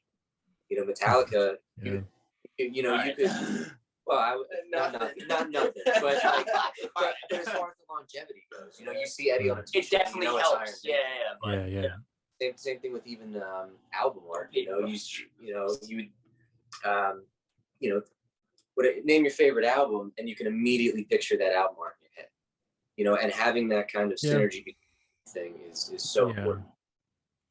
Well, you know, it's funny that you mentioned about all that there, because there's also an aspect of you know, promoting where, you know, some of the best promoters out there are the ones that tend to do what they see best fit for them. And you know, one of the bands that I think of right now that comes to mind when it comes to promoting, for me personally, are like some of the older groups like Bad Brains and The Clash. Like there's a certain style about the way they promote themselves that eventually caught on, and then I wouldn't say it has kind of been watered down along the way, because I think they still very much stay true to their artistry. But one thing that I always fear for a lot of artists, I'm not saying it's for you guys, but is that if something catches on, then eventually it becomes watered down, because then what was popular then, they want to replicate that over and over again. And that's where, you know, a lot of the I kind of have a big issues with a lot of people who see something that's popular and we want to do that same exact thing, and you have another band that sounds just like Metallica just coming out along the wave that becomes more of a what's the word I want to use? It becomes a mockery rather than a, you know, more of an identity, if you will. So you know, with you guys, with how you guys are explaining yourselves about how you want to approach here, I really do appreciate that. And I also do respect that a great deal as well too. But here, and that's something I think some people don't understand. And this is why I want to talk to you guys about this as well, because I think some people have this perception, because I get asked this a lot, believe it or not, where when I tell, yeah, I've talked to musicians and artists, comedians and actors and so on. And one of the first things they always ask is, who have you talked to, in terms of who's the famous person you've talked to, right? And I say, well, I'm not really looking necessarily for famous people. I mean, and I think a lot of people get this impression that because, within our with the channel that I work with, we have in our channel have talked with people who are famous, but I am more focused on who is really good at what they do, and get their perception about how they've gone about it, and how they have, how they've evolved from where they started to where they are with it now. And then when they understand the business aspect from their perception about how they go about it too, which I think is very important to highlight as well. But when I talk to people about who I've spoken with, it's always about, I've never heard these guys. Well, that's the reason why I'm talking to them, because you have never heard of them. And I think there's a reason why you should be hearing of them, because they offer something to me that I think is very unique. And, whether you like them or not, I think it's important that you guys are aware that they're out there. And then, because I talk to them, I'm hoping that someone will listen to this conversation along the way. And I've said this sort of more than one occasion, but I always hope that it just it just takes one person to listen to something, and then that one person that will just share that with somebody else, that will then lead to more opportunities. So I don't necessarily look at it as far as becoming superstars. I really look more as at giving more opportunities to be able to go on to the next level, if you will. As far as, so we played at a club, now we're playing at an arena now, and we're opening for a group now that 10 years, last year we were listening to the record. Now here we are conversing with them on stage, to be able to move on to the next step. That's how I'm looking at it for with whomever talking. Not that I'm saying I have the clout to do that, but I'm hoping that someone would listen to that and be able to present that opportunity down the line. So, when I'm hearing you guys talk, honestly, there's a certain there's a maturity that I'm hearing from you guys about how you guys looking at it and keeping yourself grounded. But at the same time, I also see you're also very open to hearing other things that would help, move on to the next phase, if you will, with your career. But as long as you guys are within, reason as far as how you guys want to go about it. And I hope you guys don't make me going on a tangent there, but that to me is extremely important. When I listen, whenever I'm reaching out to somebody, is that there's a certain, I'm looking for people who are very cognizant of that. And when I've heard you guys talk before in the past, you still have that same awareness of like how you guys want to go about with your career, but also the most important thing is about keeping true to yourselves, which I think is a very, very overlooked aspect of people when they look at the spectacle, but they don't look at themselves as far as how they want to be consistent with how they will evolve as a person. But because they're looking at the prize rather than what's more with themselves. I don't mean to sound cliche when I say that here, but I really do believe that. But when you guys are going through this whole new aspect of your career right now with releasing the record, is there something about that part of the promotion, if you will, that you're looking at a little more differently now, as opposed to how you guys released your EP, where you guys were promoting that, and now here you are with a full-length full-length record, that you're looking at a little more differently as opposed to where you were, say, 3-4 years ago? I mean, absolutely. I think, going back to the social media thing, it's been something that we've actively tried not to do for a long time, because individually we're not about it.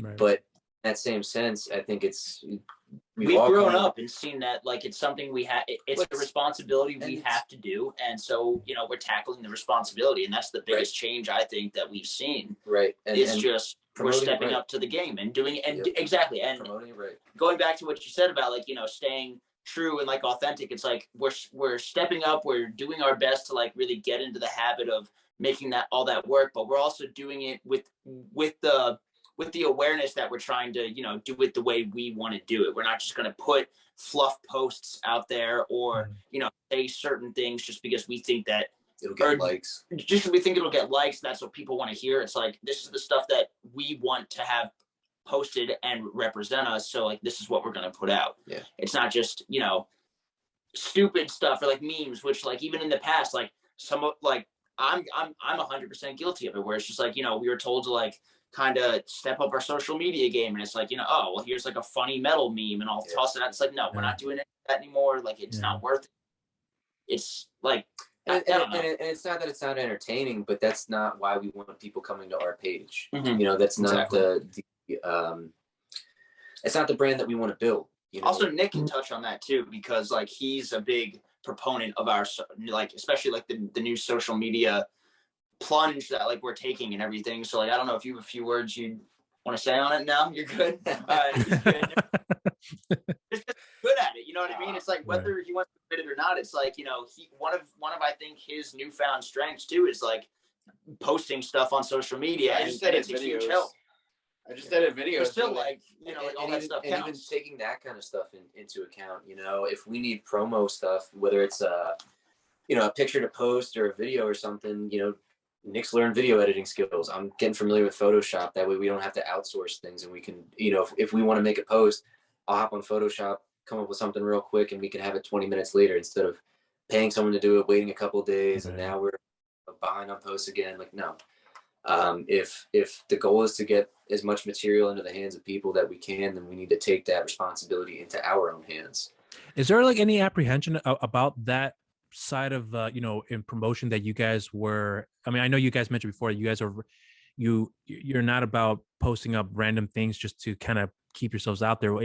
You're coming from a more authentic spot. But is there any sort of apprehension about how things have changed when it comes to promoting now, whereas before, you know, there's you still have the whole DIY approach has still remained the same, but with the new set of tools that are out there right now and promoting your new record, you're promoting the upcoming things you guys were having coming down the pipeline here.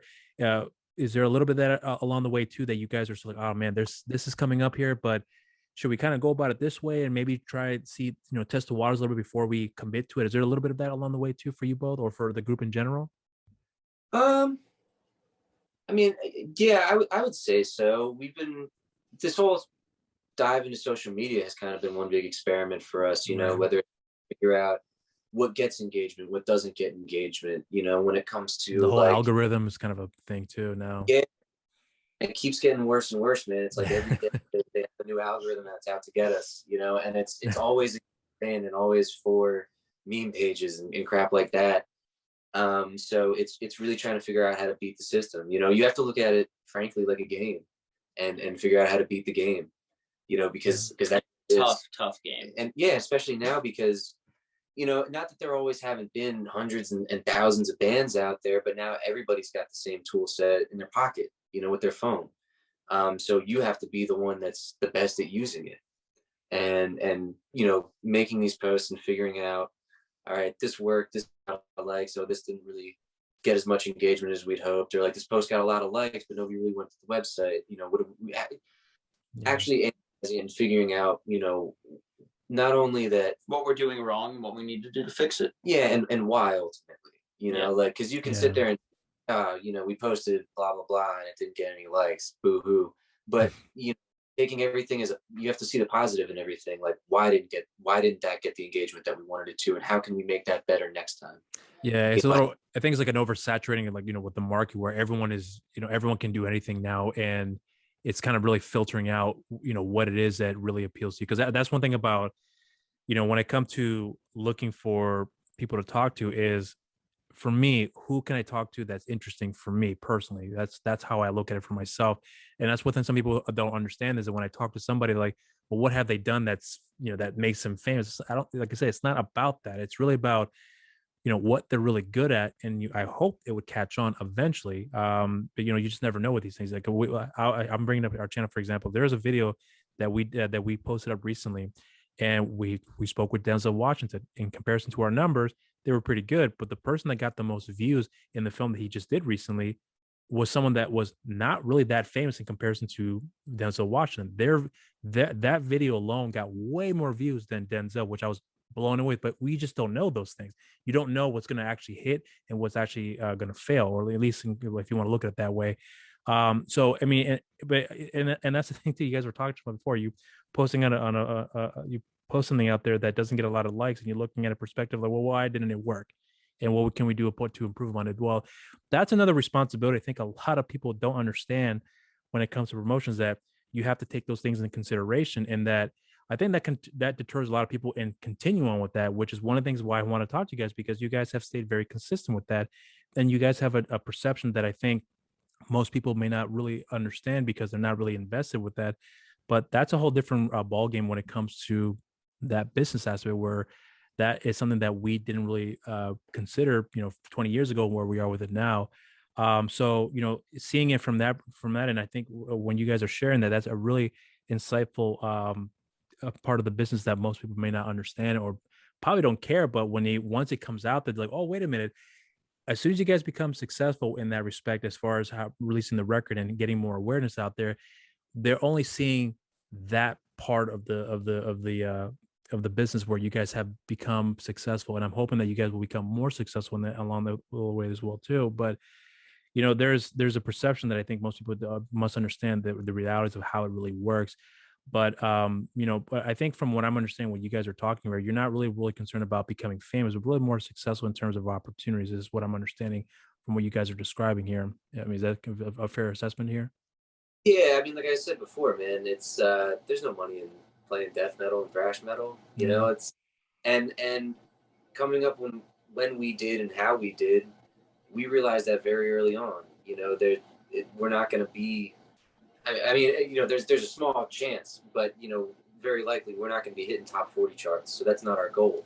Our goal is to get out there and play as many shows as we can and make as much music as we can for people that enjoy what we do. Yeah. If that's a small crowd, if that's a big crowd, if it's nobody, we'll still be playing on me. I've had just as much fun playing to 5 people who are really enjoying it than playing to a room of 100 people. You know what I'm saying? Like, it's just a bit, he touched on it earlier. It's just about, it's what the listener gives back. And that's the most important thing. That's why I miss playing out so much. That's why I was saying, like, my favorite moments in life have been like being on a stage and like seeing people enjoying like what we're doing. There's no other reason to love it than that. Like, it's just pure primal fun. Like, that's why we all do it. At least in this band, I feel like it's just fun. And when it comes to the promotion, man, like, I feel like we're acting on it now, but we learned the lesson early on. We like the pay to play method has been a big thing in the industry for a long time, and got bit in the ass with that numerous times as kids, and it got to the point where it's, you realize promoters don't promote anymore, at least most of them. There's good ones that we still work with, and not to say that there aren't a lot out there, but a lot of the guys that do that pay to play nonsense, they're just doing that so they can pay their headliners and sit at the door all night counting money. They don't care about promoting the show. We've played stuff with national headlining bands that, the promoter might have put up the flyer once. How do you call yourself a promoter? So for us, point, it's, we have to take methods into our own hands. If nobody else is going to promote it for us, then we got to do it, and treating it like a business and treating it like we want to make careers out of this is the only real way to get it out there in the proper manner. One thing I remember, because I know you guys are fans of Machine Head, is that there was an interview that I think I came across, was it a few years ago, where I think Rob was asked, what's, playing in front of a crowd, a massive crowd, that must be the best thing in the world. He said, well, you would think that, and that is the case for a lot of us here. But sometimes, he talked about one show, I forgot where it was, he said they were playing at, but it was a crowd of like 150,000 people at a festival, and they were the headliners, and not a single person reacted to their music. It was like one of the worst feelings in the world. These guys were veterans. These guys have played for years. And you would think that them performing at a show where they were the headliners, that they're going to be expecting a great reaction. He was like, that was the furthest from that. He's like, I've done every trick in the book. I've done anything. I did everything to get the crowd to react, and not a single person responded to us. Then literally the week after, we played a show where it's 500 people and everyone loved us. So it's not about the size of the crowd. It really is about who responds back to you, where you really get that satisfaction out of it. So again, it's all perception. People think that, oh, you played in front of a big crowd. That's not always the case here. But, it is nice to have that reaction from the crowd that size. It's like, it's neat to say you played in front of, these gigantic numbers of crowds and everything. But at the end of the day, it's just like, it's cool, but it's not what fulfills you. And that, Yeah, and I think that's what I say. That's perception. I think people get the misconception about how, because you've sold this many records that you guys are doing very well. I mean, you may monetarily do very well, but in other areas you may not. That might not be the case here. And I'm sorry if I'm bringing it down here because that's not my intention here. But No, well, good, man. but here's the thing too that you guys have touched upon before about playing, which is something that you guys really take a great satisfaction out of now, especially now since you have been playing for quite some time in front of a crowd. When you guys are heading back to this year, obviously you guys are very excited for it, and we just don't know how things are going to turn out moving forward here, because obviously this whole Omicron thing is another thing that kind of put a stop to a lot of people out there now, where things are starting to look getting back to normal, and that's not necessarily the case for most people now. But considering that you guys are going to be going back to uncharted territory with the music here again, do you guys have concerns about where the where the industry's heading when it comes to going back into playing live shows again with these new protocols that are in place? Is there a little bit that you guys are looking out for, that you're also preparing for, whereas before that wasn't a thing and now that's more or less the standard? Is there a little bit that in consideration you guys moving forward with that? I mean, it's definitely not as fun thinking, at least in theory, because obviously we haven't really done it yet, but like in Right. theory, like everybody having to like space out and stay back and everything. But I think if people rally together, or like figure out a way to do it and still make the shows still feel like an actual show, like I think there are certain ways to go about it, and it's just a matter of like getting people to still have that same mindset and still the same enjoyment.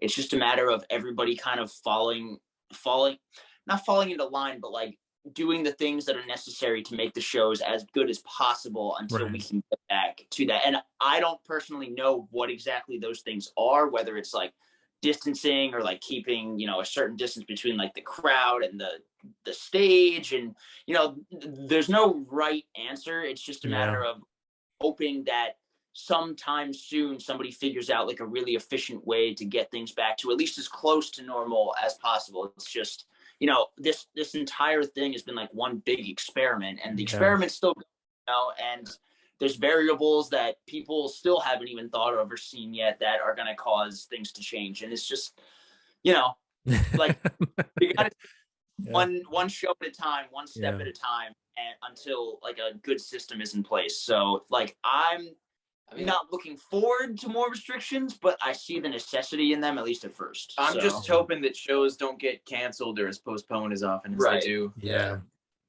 I still want the ability to play out as frequently as possible, whether that means, like even with like restrictions on distancing and stuff like that, I still want to have the ability to play. Because again, like I said earlier, like for me, that's what I live for. I love it. I cannot wait.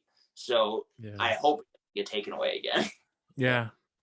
Well, and there's another thing too about that, where you guys are in a really unique position right now, where considering where you guys were at the point of your career where you were trying to get that momentum built up, and obviously there's a lot of things that have stalled that, obviously because of COVID, but now things are kind of get back into it. That's a part of I think of your career right now where you can probably, I'm hoping down the line where you guys look at it and reflect on and say, what you guys were thinking of and what you guys were, the anticipation you're building up for the new record, but it just happened to be in a time where there's, it's a waiting game of, will it, can people come out and check us out?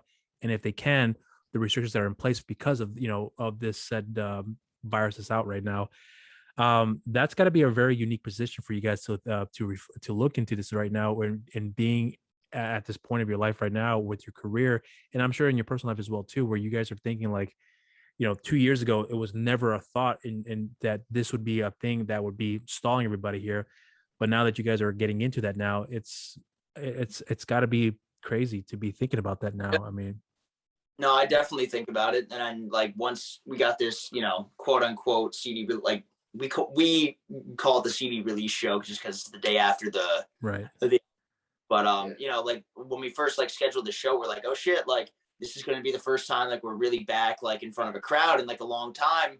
Like I'm curious, like I've been curious about how different it's going to be. You know what I mean? It like each venue is going to have its own specific rules, and you got to abide by that. So it's like I said, it's just trying to navigate it on that day, and hopefully everything goes well and you don't run into any like crazy obstacles. But yeah, I'm still excited about it, man. I am chomping at the bit to be able to play. So especially with like a batch of new songs that nobody's ever heard, we're not used to playing them out live like the EP, where it's like, you know, you play for 2 years straight kind of playing the same songs. Now we got 10 songs, you know, that's more than like a normal set to be able to like go through and really experiment with live. And now we have options for it. We don't just man, it's I'm very excited about it.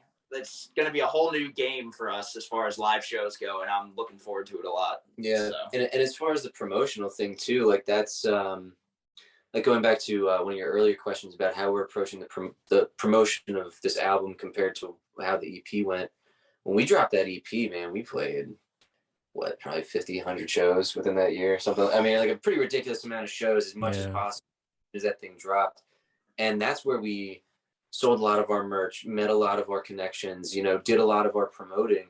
And I think that is a big reason of why we're taking the social media push this time a little bit more seriously, is because, you know, who knows, you know, we have a few shows scheduled now, but those could be stripped away from us at any second. If we could do what we did the last time with, you know, very minimal social media push, and do it, you know, the same way this time with that increased force behind it, it's just like it can only elevate us. Exactly. And it's exciting. Exactly. So, but you know, but fingers crossed they don't, but if shows get, you know, stripped away or taken away or put on the back burner again, you know, we have to have something to fall back on. You know, we can't just put this album out and expect it to do well if we don't give it any kind of push. And last time it was a lot of the live push and getting out there and meeting people face to face, but this time, I mean, frankly, we just don't have it. You know, even if we tried to schedule as many shows as we did last time, I don't even think it would be feasible. The people aren't scheduling shows the way they used to. Yeah. So we have to look at it in a totally different light. Hey, you want to get on this show next week? It's more of like, hey, you want to get on this show 3 months from now when we have everything? Yeah. You know what I mean? It's a completely different game, and it's just one that, you know, not just us, but everybody has to adapt to. So, well, you know, how do you guys balance it? Because I know you guys work full-time jobs here, but I mean, you just mentioned now, Jimmy, about, you know, hey, 3 months from now we're gonna be able to book a gig. Are you guys prepared to do that? Do you guys have to consider that as well too? Well, you know, I have now to look at my job and see how I'm going to put that time aside for that, because the way things have changed dramatically with COVID coming into play here. Is there a little bit of that as well too? You have to consider moving forward with that? Yes and no. I think it just depends Like, I think we all kind of differ individually. Like, I'm fortunate enough where, for the most part, like, shows don't really interfere with my day-to-day job, because most shows are, you know, like in the evening, I'm done at work at like 4 o'clock, or I could even like leave earlier. But, you know, with someone like our bass player who kind of he just started working a new job, he has to travel and everything. So everything kind of has to be planned out for at least for right now. Mm-hmm. So like it's very different. Like I'm very, you know, you could tell me, hey, we're playing a show tomorrow night, and I'm like, I'm there. You know what I mean? But with all of us, that's not necessarily the case. So, well, and it also adds in a whole new element of, frankly, worry that was never there before. You know, I have much PTO and sick time in a year at my job, and you know, if we play a show and then get a notice that one of the crowd members or one of the band members, you know, caught the virus or something like that, you know, it's a lot to consider when you're, frankly, just going out to play a show with your buds on the weekend. Like, it's not. It was never something that even entered our minds before, and now it's like that's the first thought on everybody's mind. And it's crazy. That's flipped like that. You know, I've been, you know, we've played so many shows, and like people sweating on me. I've had people bleed on me. Like, I've never been. Now it's like somebody even comes within like 4 feet of me. You're like, fuck, like, am I about to get sick? Yeah. Even, you know, bringing your own mics to shows and stuff like that, man. I never thought about that. I've sang in some crusty ass mics, and you know, and probably left some crusty ass mics. But you know, now it's I'm sitting there, more stuff to pack up. You know, I'm like, all right, we got to bring mics. Do we bring mic stands? Let's bring the mic stands. You know, because the more that we can lower the chances of anything spreading, if it is there, or, you know, just keeping everybody safe. You know, I want everybody to be able to, possible, get in the pit, do their thing. but at the same time with as low a risk as possible. And right now the risk is high regardless, and it's something we have to consider. Yeah, it sucks though. Yeah, it's crazy but how things have changed so much now in the last 2 years here. But there's also I mean, I'm assuming now that because things have changed, I would imagine there's a different perception of how you guys would maybe not consider things before, as far as the playing shows that you may. I would imagine before. I'm not saying you guys have taken it for granted, but when you guys are going back into it now, there's obviously a new level of appreciation of getting back into it that does come into mind now. Whereas before, I'm not saying, like I said before, you took it for granted, but there's a different level of appreciation that comes with that too. Whereas before, it's not like that. Yeah. When shows went away, I was very sad. Like when I found out lockdown and everything, and all of a sudden it was like we went from playing, not just 3 to 4 shows a month to nothing. Who the hell knows when you're going to play a show next, if ever, with the way that, and on top of it, we were in the middle of pre-production for the album when lockdown started. So, we're sitting excited as shit about getting our debut album out. We're going to make this fucking thing awesome, blah, blah, blah. And then all of a sudden your career is basically pulled out, or your potential career is pulled out from under you. It's like, you start questioning a lot of things. You start having to think about, all, again, like the social media push and stuff like that, alternate methods of promotion, as compared to what we were doing before, and ways to make this work so that we can still, we all want to have a career in music and we all want it to be viable, but, we still want to play in a metal band. There's that crowd band synergy that you kind of need to give 100% of the show. And, I think all of us were kind of scared shitless that it was never going to come back. I lost my job and then we stopped pre-production. It was a real bummer of a time. Yeah. What's funny? There's I know you guys are familiar with this artist too, with Bill Withers. He was one of those guys that has been in a really unique position where he was working a full-time job while he was still playing music. And then I think there was a period of time where he stopped working so he can continue with his career full-time. And then eventually he was like, the business is way too fickle for me to depend on it, for me to have this longevity with my music. I mean, obviously his music has been very successful, where I'm assuming he's been able to kind of be able to balance both sides of his life, where it comes to his work life and his music life, where he's been able to kind of be able to do both pretty successfully, I would imagine. One of the rare guys that he's very cognizant of that, where he was not depending on it on being a long-term, as opposed to most guys who did depend on that, and then eventually they couldn't depend on that anymore.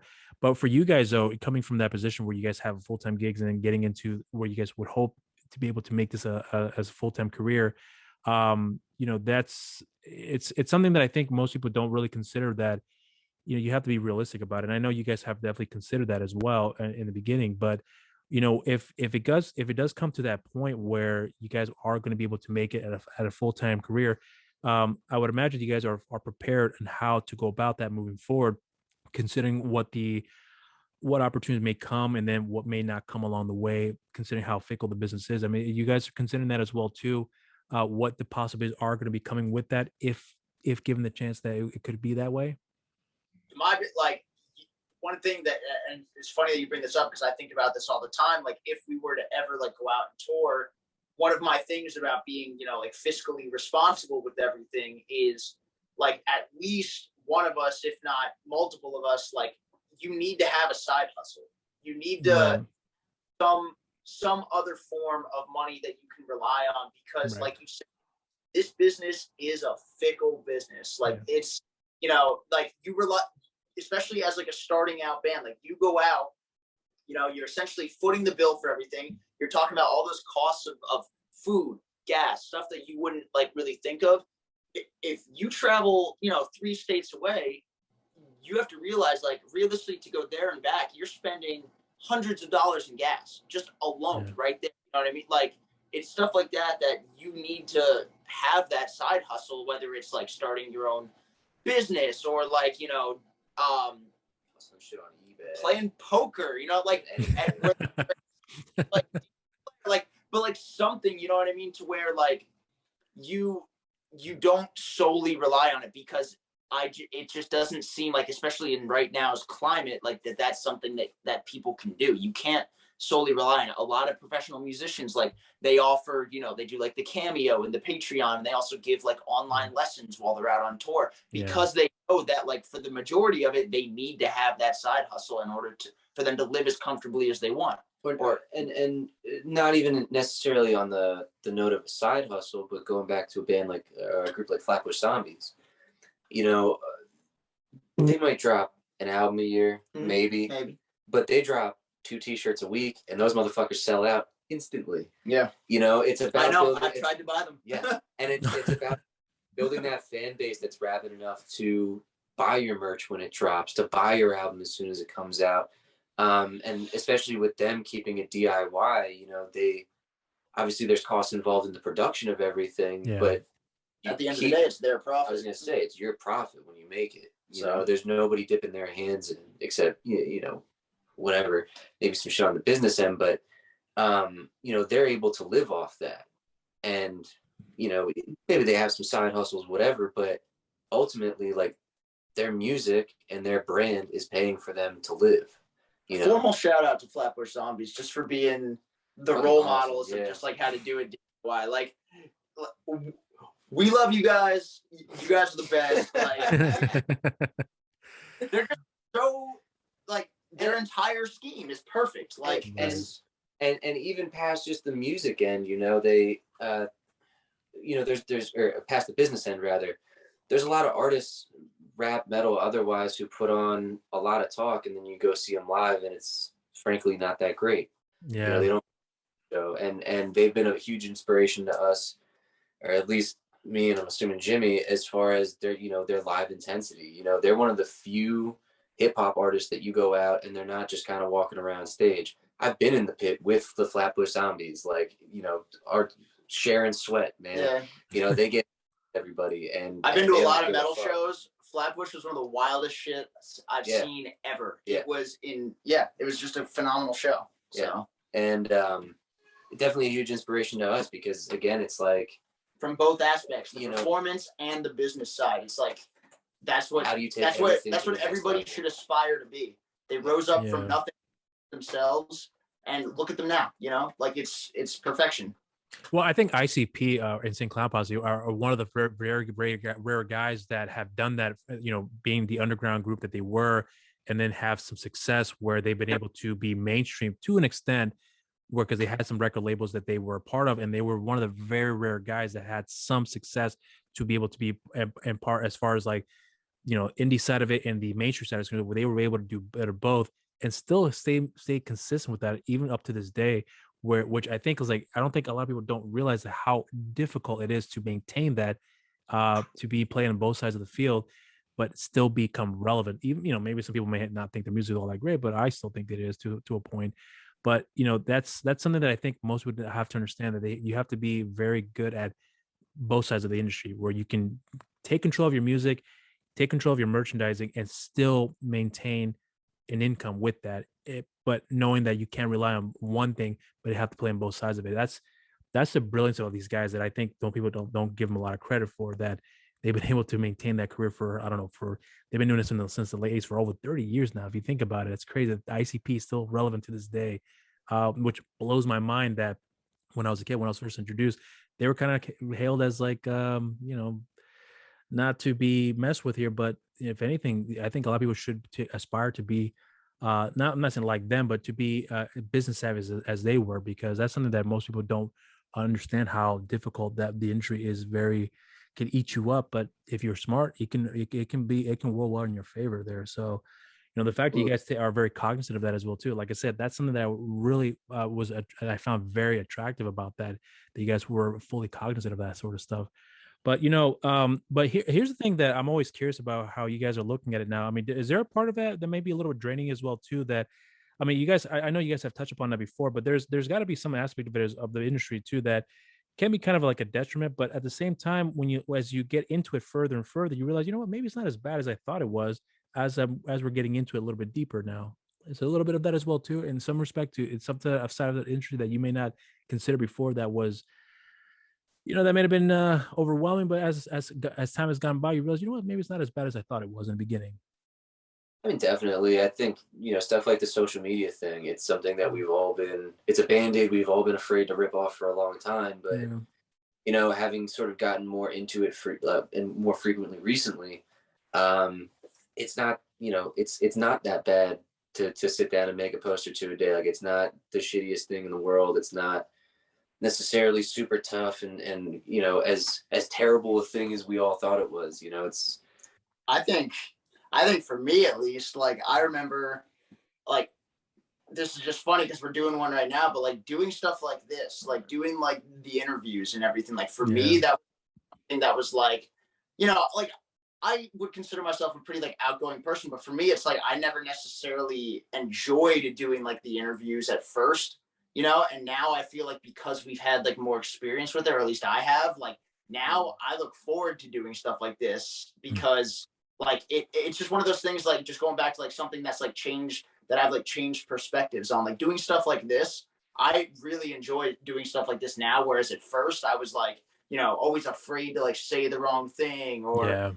Now it's just, it's kind of second nature. Like I enjoy doing this stuff, and I want to say right now, like we appreciate you having us on here. Like absolutely, this is great. This is oh no, I appreciate you guys saying yes, because honestly, you'd be surprised how many people we reach out to, or at least I reached out to, and hear nothing. So just the fact you guys have responded back to me, it really means a lot. So if anything, thank you guys. Absolutely, man, absolutely. And stuff like this honestly is so much more fun than so some of the interviews where it's they send you 10 questions, you answer the 10 questions. I able to sit down and have a conversation and go on tangents and talk about it, not just what's the name of the new album. Like it's not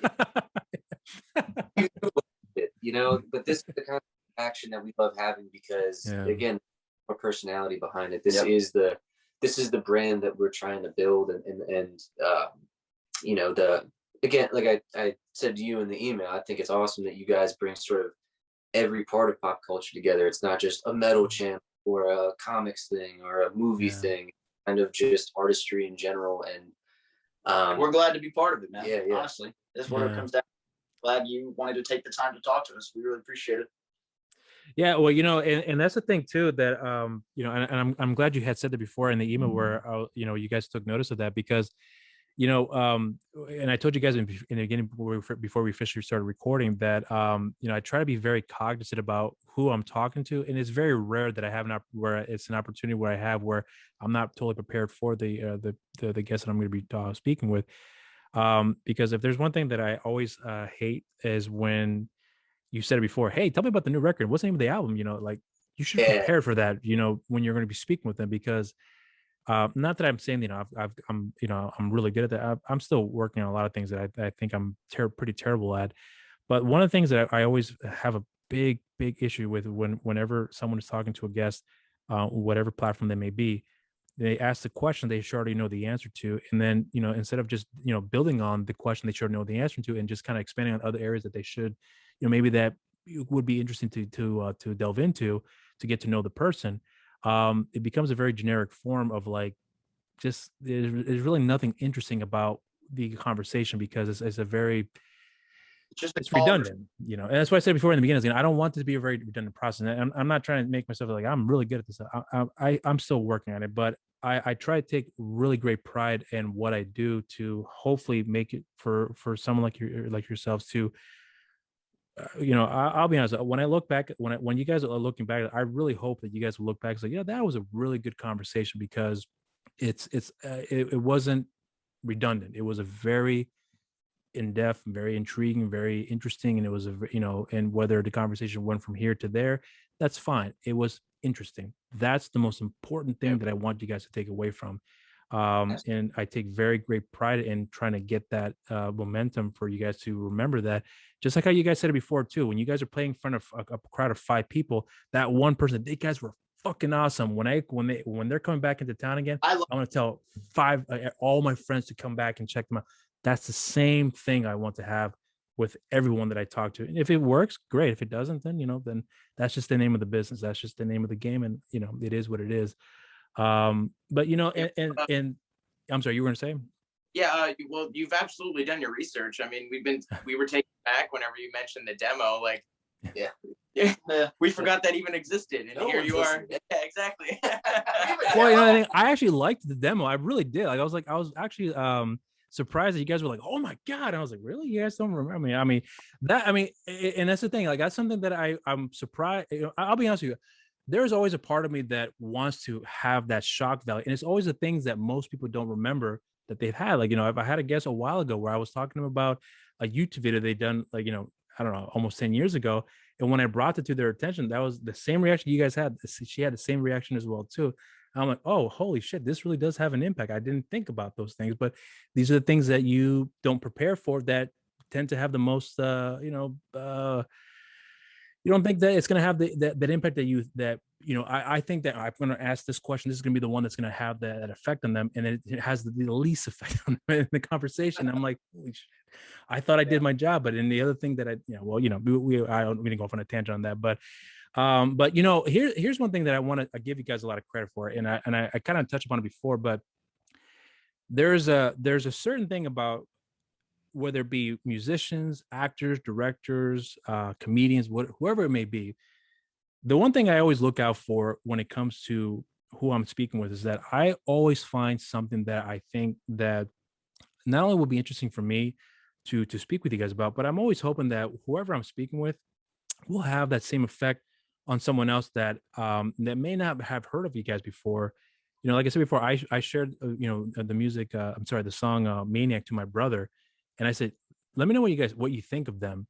Because one thing about my brother is that he's as much as I love him, anything I try to share with him, but what do you think about these guys? If I can always get that one thing that can appeal to them, then I say, if I can get to him, I can hope I can get to everyone else as well too. And that's the one thing that always motivates me is, finding the one thing that no one would consider that will appeal to them. I shared things with my wife. If my wife is very interested in other areas, and the one thing she's not interested in is what I'm interested in, as you can see in the background here. And if I can get someone to like her to be interested in these type of things, like, really, these guys are into that. Like, I mean, if I can get to someone like her, like my brother, and anyone else, that's who I'm always looking out for. It's a very difficult thing to do. And that's why I'm always interested in finding the hidden gems in the industry, where you never heard of these guys before. But if I can find a way to get people to be aware of them into some way, hopefully to be able to be a part of that whole promotional thing, if you will, that's something that always motivates me to look out for that hidden gem. I always go off in tangents, and that's always something that I will work very hard to not do, but I can't help it because it's something that I find it's don't run away from the tangents are fun though sometimes. Yeah. So I'm a tangent man. Oh my god.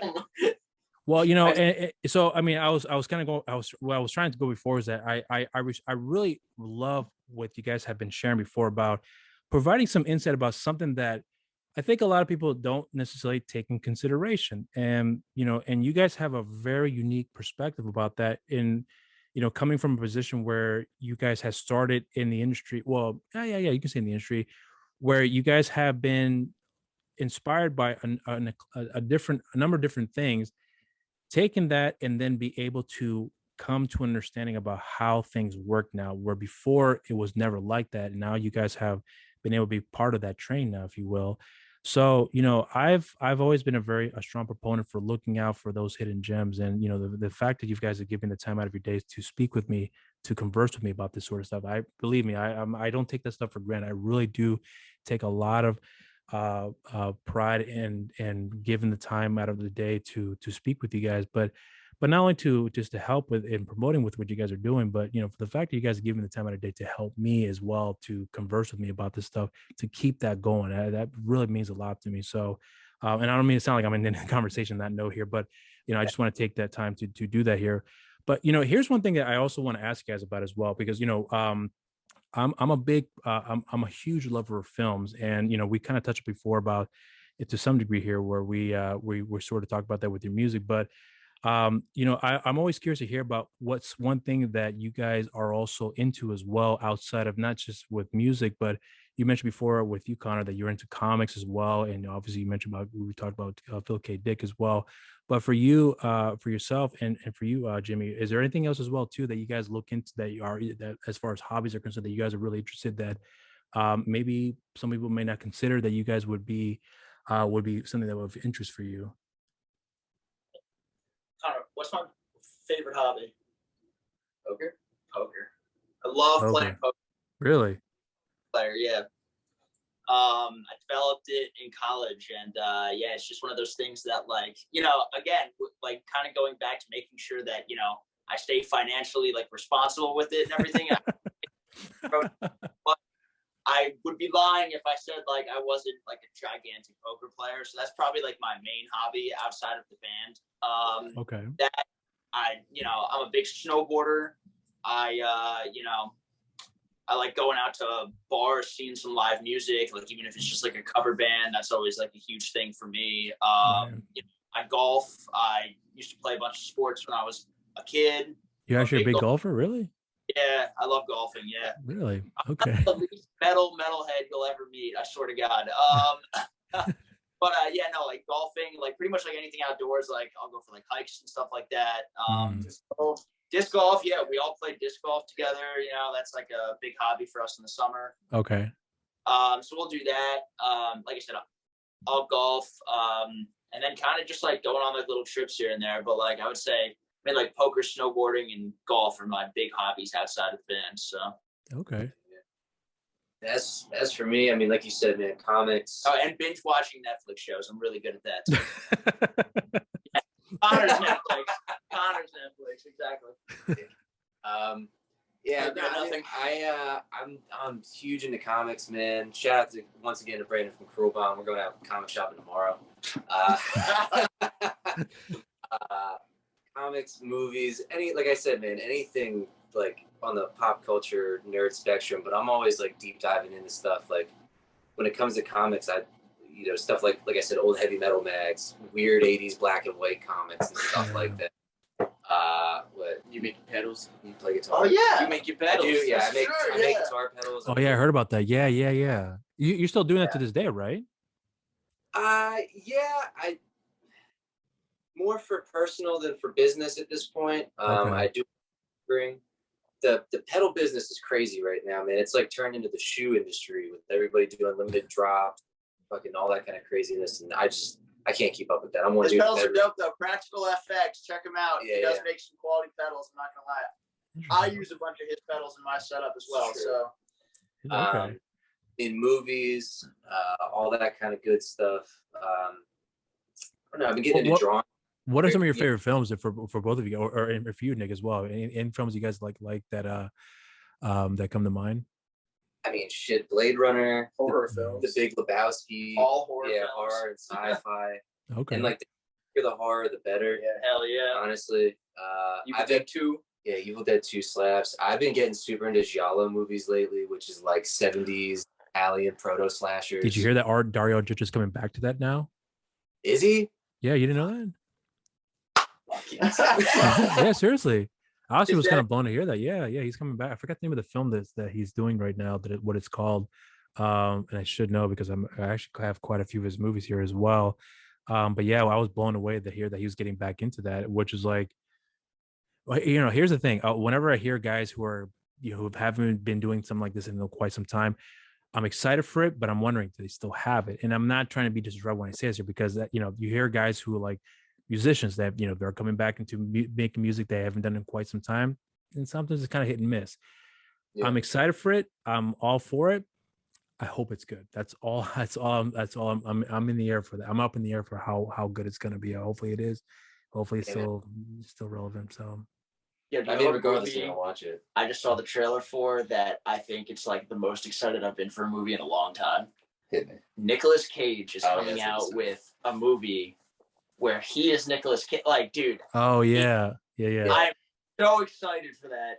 Yeah. It's gonna be so bad, but so freaking good at the same time. I'm so. Did you guys see about the Foo Fighters movie coming out? Yeah. I'm excited for that one. That's coming out, I think, in April, if I'm not mistaken, right? Oh, no, it's coming out next month, actually. Yeah, I think it's what's coming out. 666 or whatever. Yeah. That looks really good. Dave Grohl, here's the thing that some people don't realize, that he's a really, really good actor. If you see some of the stuff he's done, like with what was it? The Tenacious D film, The Pick of Destiny, where he played Satan. He was fucking incredible in that. I love that movie. I found out a few years later that was Dave Grohl, and I was like, holy shit, that makes so much sense right now. Especially like movie note, we have probably one of the coolest spots around here to go see movies at. I don't know if you've ever heard of the Mahoning Drive-In. Oh, yeah. It's like oldest single screen. There's a really good documentary called At the Drive-In about it. It's like one of the oldest single screen wait a minute. drive-in theaters in America. Yeah. Dude, they have some crazy shit. They did Evil Dead 1 and 2 the one night, and then Army of Darkness. Isn't that with Bruce Campbell? Yeah. Bruce Campbell slept in his fucking camper at the site and like did a Q&A and shit. But they have a bunch of cool stuff, and like frankly, as far as a lot of like the really obscure old horror and weird sci-fi and stuff like that, that's how I get a lot of it at this point. Like what was it, Death Race 2000? That was amazing. I love that movie. That's one of Stallone's most underappreciated films that he's ever done, I think. Absolutely. Yeah. Well, when it comes to like films, I'm sure you guys, I know you guys tend to appreciate a lot of hidden gems out there. But is there one film that you guys, like for me, like I'm a big proponent for like one of my most favorite movies of all times is Street Fighter with Jean-Claude Van Damme and Raul Julia. I fucking love that film. I know it's hated by a lot of people. I don't give a shit. I think it's one of the most wonderful films I've ever seen in my life. As a kid, I saw it the day it came out in theaters. And I don't know why I love that movie. Like, I know why, but it's one of those things where like, there's a lot of great films out there that I know are looked upon it with such high regard. And for me, Street Fighter is one of those movies. But I don't know if you guys have a film like that comes to mind that would be considered like, it's not that great, but for you guys, it's probably one of the most beloved films you guys have ever come across. Is there anything like that comes for you? Yeah, so for me, I would say a movie, again, it's one of those movies that like, probably like maybe a bunch of people have seen it. Maybe they've seen like the original, but for me, like growing up, I just thought that this was a movie that kind of like contained a touch of everything. It had, like the love story, the revenge, the big character arc, the betrayal, like, and just like a whole bunch of components that like for me, like when I'm watching a movie, I love. A sandwich in the title. What? A sandwich in the title. Yeah. Essentially, and like for me, that movie hands down would be the Count of Monte Cristo remake. Oh, with Guy Pearce and Jim Caviezel, is that one? Whatever his last and Jim Caviezel, yeah. Dumbledore. Yeah. I thought you were gonna say because Richard Harris was in it. So like I always loved that because I was a big Harry Potter kid growing up. He was the old guy in the cell tower with him. Yeah, I know what you're about. Yeah. That was a good one. The Count of Monte Cristo was like by far one of my favorite movies of all time. Like I love that movie. Watch that movie any day. Don't care. Like it's just for me, it's just such a good movie. I love it. I love everything about it. I'm not gonna say that it's one of the best movies of all time, but just one that I can definitely say shaped a lot of things that I like. The Guillermo Hellboy movies. Oh yeah. Guillermo del Toro's Hellboy and Hellboy: The Golden Army, right? That's the one you referred to. Yeah. I think a lot of people kind of look down on those because they're not, it's not the comic. Yo, and all that kind of shit. All right, he's the best Hellboy. I love Ron. That new Hellboy sucked. I didn't like that one either. Yeah. But those two movies, man, like my mom was never into superhero shit, but she loved Hellboy and she loved Nick Cage's Ghost Rider. All right, settle down. Really? I refuse about that, but Hellboy, I will say the fact that like we probably watched that so much when I was a kid, like that got me into shit like Lovecraft. It gave me that sort of darker sense when it came to comics. Like that was one of the first non-big two comic movies that really like opened my eyes to like, holy shit, you can do so much more with this medium than just dudes in tight pants. Like, holy. And Mike Mignola and Hellboy, going back and digging into the comics, it's some of my favorite shit to this day, especially like when Richard Corbin hopped in and was doing issues. That stuff is amazing. Also, because movies back then were like a lot of actually like original ideas and like good ideas. Now I just feel like half the stuff that's put out is just like just another adaptation of an already told story, and it sucks. Yeah. I can see what you're saying with that, though. But yeah, I mean, if you think about it now, with a lot of, look, for me, I'm sure for you guys as well too. Comic book movies nowadays, say what you will about them. I was always that guy that this is what I've always wanted to see when it comes to comic book movies. Like, they are respected, and not only that, but they're made by the guys who grew up reading this shit too, that are now making these movies. So yeah, and I mean, like, this is a day and age where, like, for me, like, I've said it more than one occasion with a lot of people. When I saw the end of Endgame, I cried. Like, that was what I've always wanted to see. I mean, I have no shame in admitting that the moment I saw the Avengers came out, like, oh God, even to this day, I still get emotional about it. I love seeing that. And this is what I always imagined that I would hope that people would take very seriously when they make these comic book films. And when I saw the Avengers Endgame, being that film that made that was that for me, I was fucking like in tears. I mean, I'm sure, I know everyone has their opinions about this stuff, but I mean, you guys being, I know for you, Connor, being a comic book fan, I mean, I don't know how you feel about comic books now. I mean, do you have any perception about how things are looking nowadays when it comes to comic book films now? As far as the films go, me personally, I will say that the one thing I dislike about a lot of the modern ones is that they all feel the need to set up the next one. This is one of the coolest things about comic book movies when I was growing up was that, like the Toby Spider-Man movies. You could watch each one of those separately and get a movie. And not that you can't with some of the Marvel movies and comic book movies today, but there's a lot of them that definitely just feel like set up for the next one. Or, oh shit, gotta get Disney Plus so I can watch these 5 shows to understand what's going on in that movie. And even in physical comic books, that's sort of how it's going too. You can pick up a 70s issue of Spider-Man, read it front to back, and be like, that's a good story. In comics today, I mean, shit, I dropped Iron Man off my pull list because it's issue 18 and he's still fighting Korvac. What the fuck? But in that same breath, going back to like the Hellboy thing, I think these movies getting so big has opened the doors for a lot of other independent comics and whatnot to get their shine, in stuff like Rob Liefeld's Prophet. That's getting a movie with who's playing Prophet in that? I forget what big name is attached to it. There's a big name attached to that. What are they coming out with now that I just saw? Is it Moon Knight with like Oscar Isaac? Yeah, Moon Knight.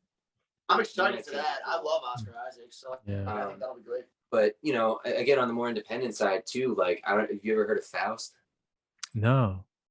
Dude, that is like the most brutal fucking late 80s, 90s, like black and white boom comic, or one of them. And it was called Faust? Yeah.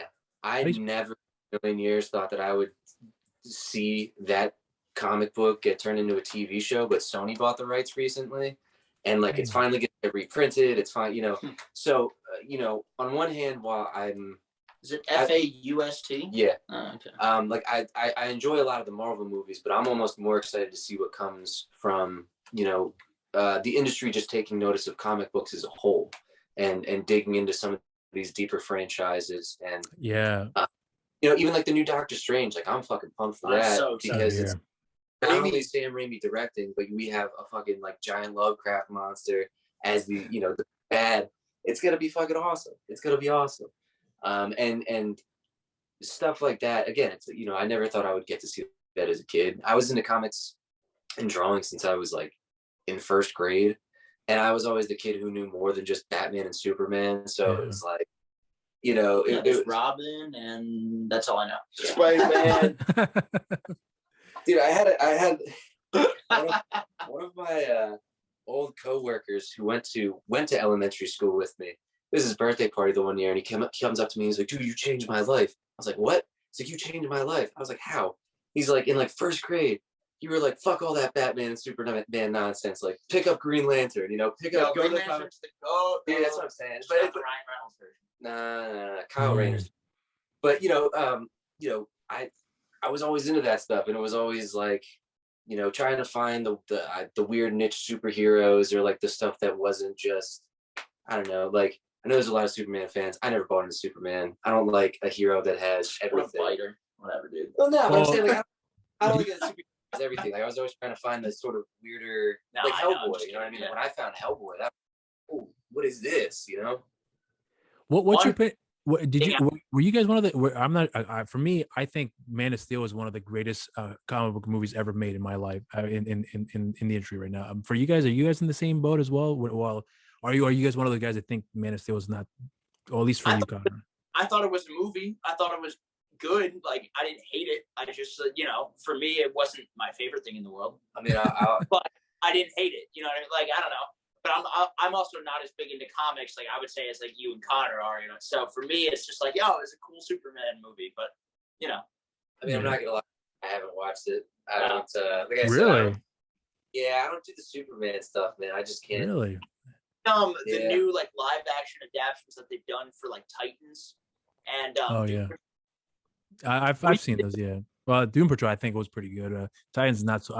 It was kind of hit and miss for me, to be honest with you. Yeah. Like I thought the first season was great, and then it kind of like was a little bit too much. But Doom Patrol throughout those, I'm telling you, you need to watch it, dude. It's so good. I'll check it out. So good. I don't think anything's gonna really top that Netflix Daredevil series. No, I mean, Daredevil. No, I've never seen season 3 at all to this day. Season 2, I think, is one of the greatest. Watch it. It's good. I love season 2 of Daredevil. You know, it was one show that I was so blown away with, and it was the only reason why I got Netflix. I take that back. It was one of the reasons why I got Netflix, but the reason why I got Netflix was because of the Lord of the Rings. But The Boys, I fucking love that show. That is my language. That is my favorite show on TV right now. Same here. Boy, it's so good. It's so good. The Boys is fantastic. Jensen Ackles is coming on for season 3. It's gonna be so fun.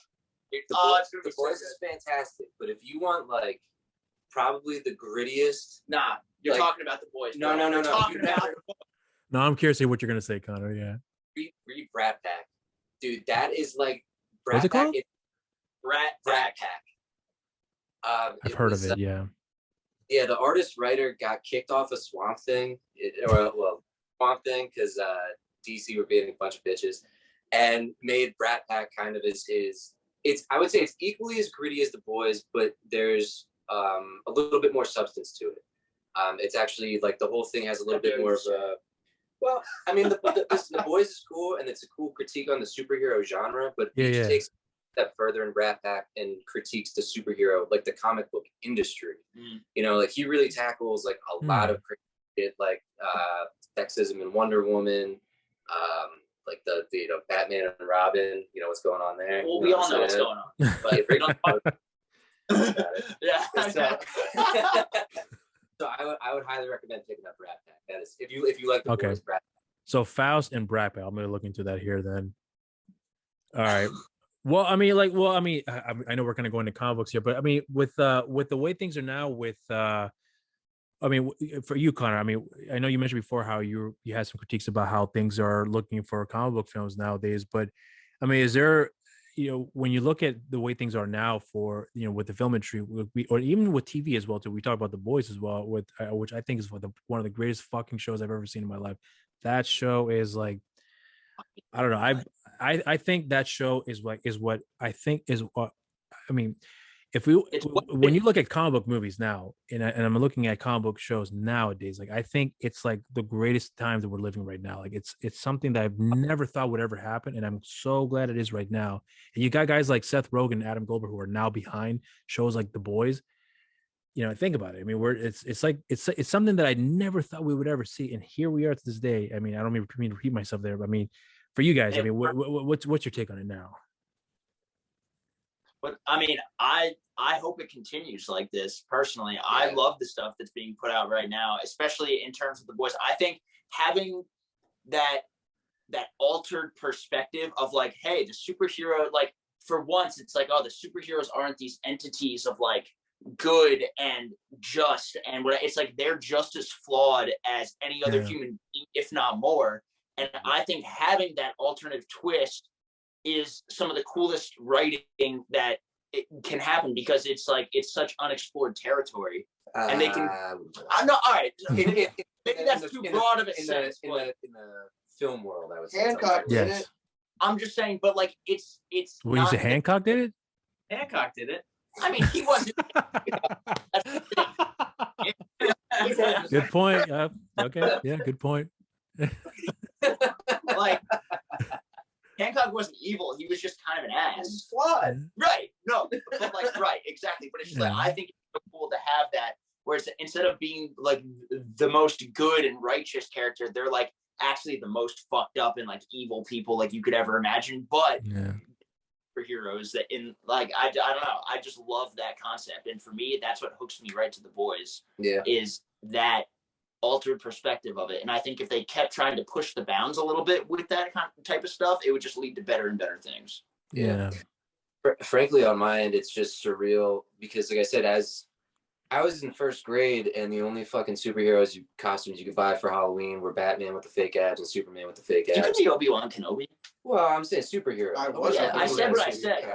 All right. But you know, now I'm going out and it's like, wow, I think my taste have sort of, I still dig superhero stuff, but it's definitely gone in different directions as well. Mm-hmm. It's real for me to see like a Green Lantern costume for, you know, in with the rest of the mix, because it's like, dude, I would have done for a fucking good Green Lantern costume in first grade, you know. And now like kids today have that, you know. It's not necessarily cool to be nerdy, but comics have just become part of the pop culture lexicon to a point where it's not even nerdy, or it's just it's there. And I think, you know, it's its own whole. I think this new round of Spider-Mans has really helped that too. Like for some reason, people are really like latched on to like Tom Holland and like the way these stories have been like progressing. That it's like I don't know, like every once in a while I'll be on like TikTok or something like that, and I swear to God I'll get 5 in a row on just like the random For You page, and it's just all that Spider-Man, Tom Holland stuff, and it's like people love this version of Spider-Man for some reason, and like I think more so than they did like the past two. And it's just like interesting to see all of a sudden. As much as I love the movies, who the fuck actually bought into Tobey Maguire being in high school? Let's be real here, bro. No, I agree with you 100% on that. Yeah, but the movies were great though. I'll set the third one, but yeah. I mean, amazing movies. Yeah, but it's just like I just feel like somehow like that's making like a resurgence based on like this new series of films, and it's just a more interesting, right? And it's just interesting to see how like all of a sudden now Spider-Man is such like a more prevalent. And maybe that's due to like Spider-Man being included in the Avengers and like so many people watching the Avengers and then being like, oh shit, Spider-Man was dope in that. Let me go watch these other movies. Like maybe that helps, or maybe it's vice versa. Maybe they saw those movies and said, oh, like I'm going to watch the Avengers now. You know, well, and even past just the superhero stuff, like I was saying on the independent end, like I'm a huge fan of the heavy metal stuff. So seeing Taika Waititi being like directing the Inkle, I'm fucking. Oh yeah, you're right. I forgot about like, that. Fucking amazing. Yeah, you're right. And with his sensibilities too behind it. Oh yeah. Oh my God, it's gonna be amazing. But that's one of those things. I forgot about that. You know, most comic fans don't know about stuff like Mobius or heavy metal and all that. And like for something like that to be coming out from that level of director, I'm so excited for somebody, you know, like an artist like Mobius to finally be getting that kind of shine in the mainstream. Because he's, you know, he worked on stuff like Alien, you know, he worked on The Fifth Element, and on top of all his comics work, which is legendary. And I don't know if you've ever seen it, but the documentary Jodorowsky's Dune.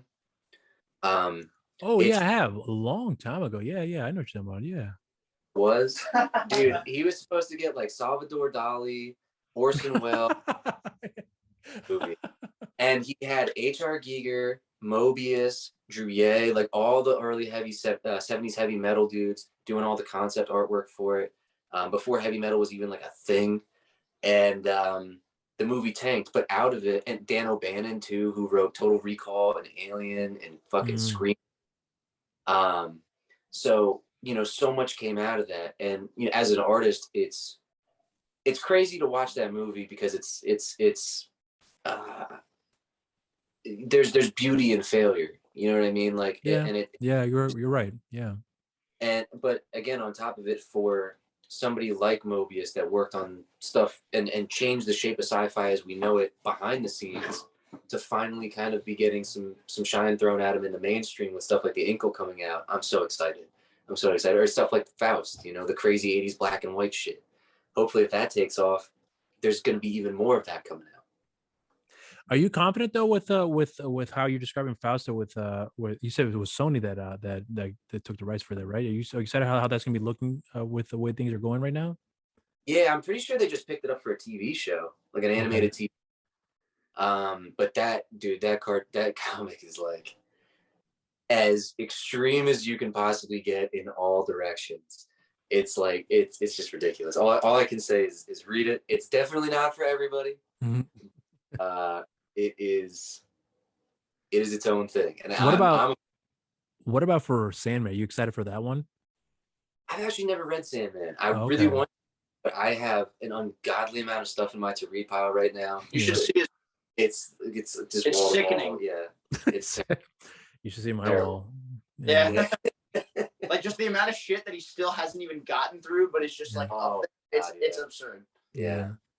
I still collect a lot of physical media, and just like yourself, Connor, there's a lot of stuff that I have. I'm like, I have yet to get through right now, where it's like I don't know if it's going to be possible for me to ever get through them.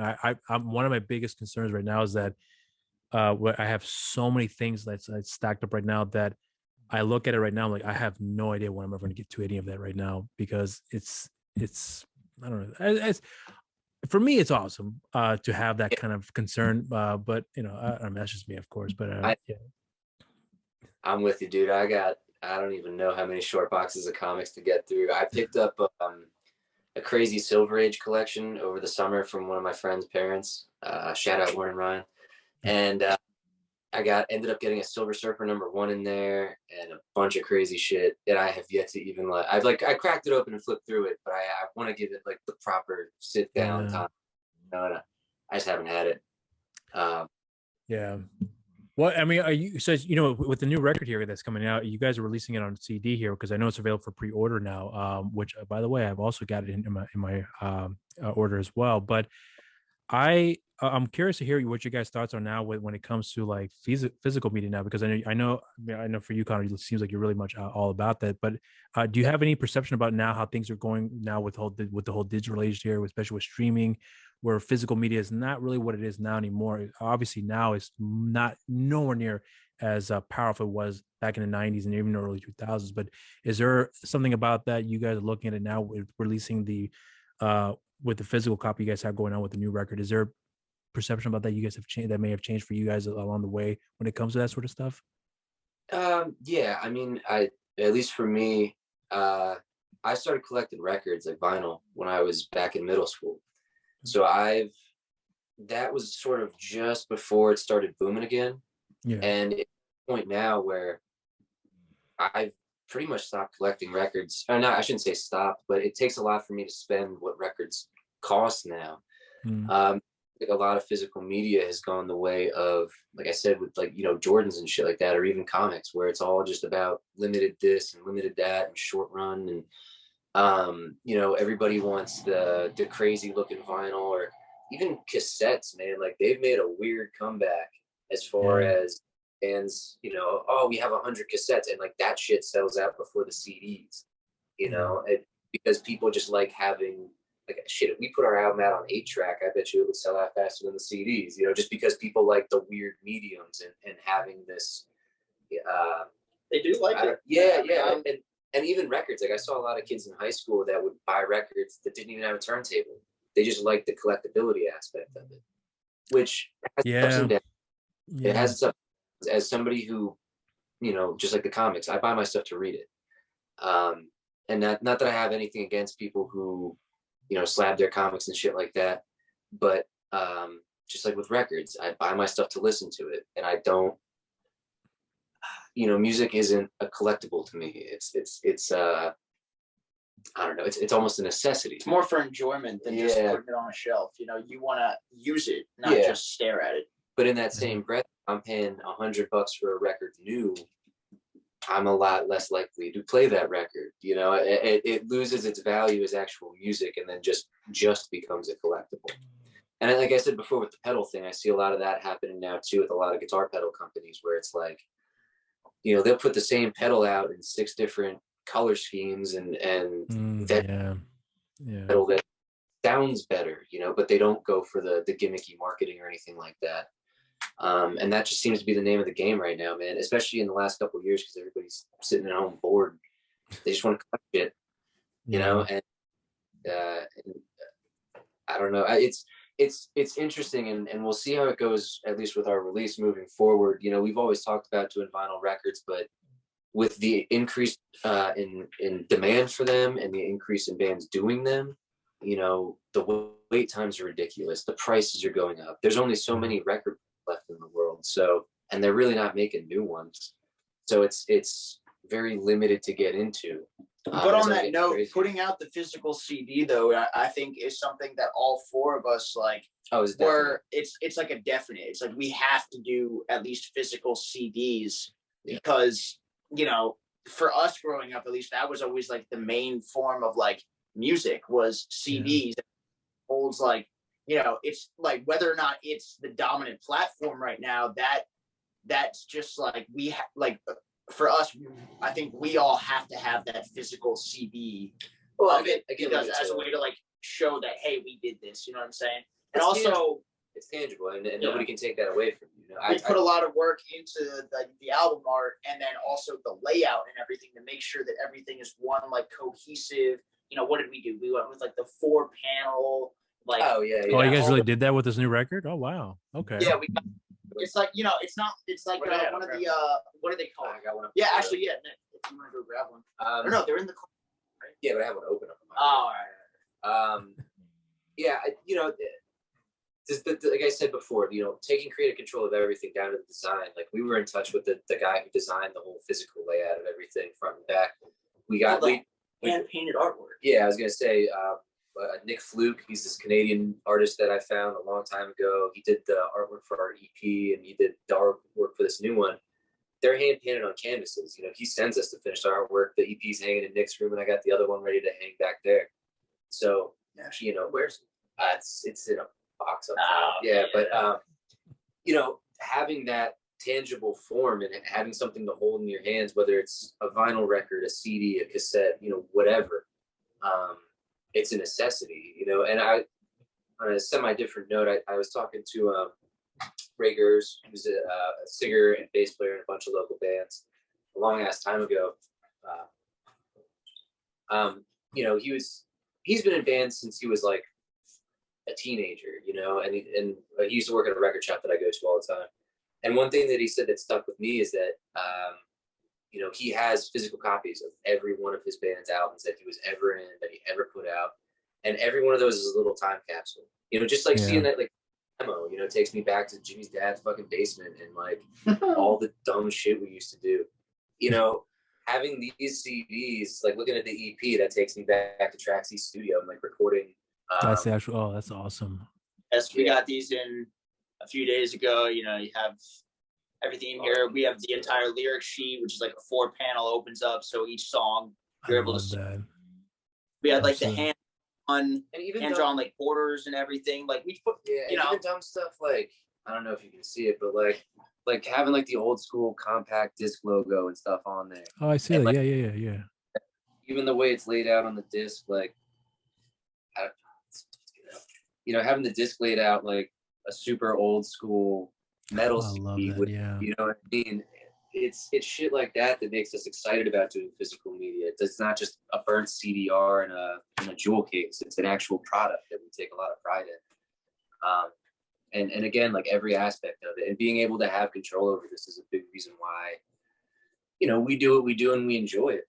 You know? Did you guys meet any resistance at one point when you guys were considering releasing the record, where you guys were looking at, we want to release it in a physical copy with a CD? Was there any resistance from anybody at all? Where like, maybe we should consider just releasing it digitally as opposed to just going physical now? I think as far as the CD was concerned, there was never any pushback for it. It was always just a definite, like, we weren't not going to do it. Okay. I would say as far as internally in the band, like I know when we were discussing it, like there were talks of, you know, maybe we should do like a vinyl run and stuff like that. And some people in the band didn't necessarily want to do that. And so like, you know, it kind of went like back and forth. It's like, well, it's like, shut up. Yeah, I know, you didn't have to. So it's just like, you know, it's kind of like this debate of like, look, if we can, again, being fiscally pretty much everything comes back to being fiscally responsible about it. It's like, if like we can prove to ourselves that like there is a big enough demand to make it worth doing a run, then we'll definitely do a run. But until we can prove that to ourselves, it's not like, I don't think it's smart of us to like put all that investment down on something that may just end up like sitting on our shelf for a little while. I'd rather have the record out for a little bit, gauge interest, see what kind of stuff people would be interested in, and then decide to like put out more physical merch, whether it be shirts or vinyl or sunglasses, or just kind of like see what the interest is and go from there. And it's also a matter of building the crowd to get to that point. Right. Exactly. We haven't put out a release in a few years, so for us, this is our first thing in a while, and not to say that it's going to be put out to nobody. Obviously, there's a lot of people that are interested now, but hopefully, once it actually comes out, there's going to be even more people interested in it. Hopefully, it keeps rolling, and with the social media push and all that, we can just keep doing things bigger and bigger. That way, if we decide to do a short run of a couple hundred records or something, we can sell them in pre-orders instead of sitting on them for 2 years, you know? So let me ask you about what another aspect of it here too, when it comes to the record being out, because by the time this episode gets uploaded, it'll be I would imagine it'll be the week of the last record being released here. So when you guys are having that out now, are you guys looking at it and moving forward now after this record being released here? Is there a different perspective now with the next record that looking at it again with, let's do another release with the next record with CD or vinyl or possibly cassette, or just we're going to stick with all digital now? Any perception that may have changed along the way with that?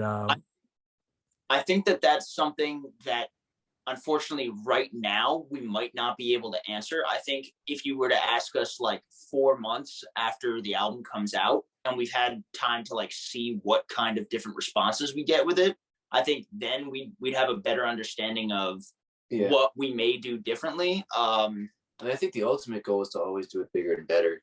You know what I mean? Like if we if we go into the fan base that we can put out vinyl, let's put out the vinyl. If there's a demand for cassettes, let's fucking make cassettes. Yeah. And so the next time that the next album rolls around, it's like we may already have that on our mind, as opposed to like, doing what we're doing this time. We're kind of like waiting to gauge interest. Like, we may just decide to say, fuck it, let's just make the vinyls beforehand and have it ready to go. It's all just one big learning process for us right now, especially with this, like our first like full length.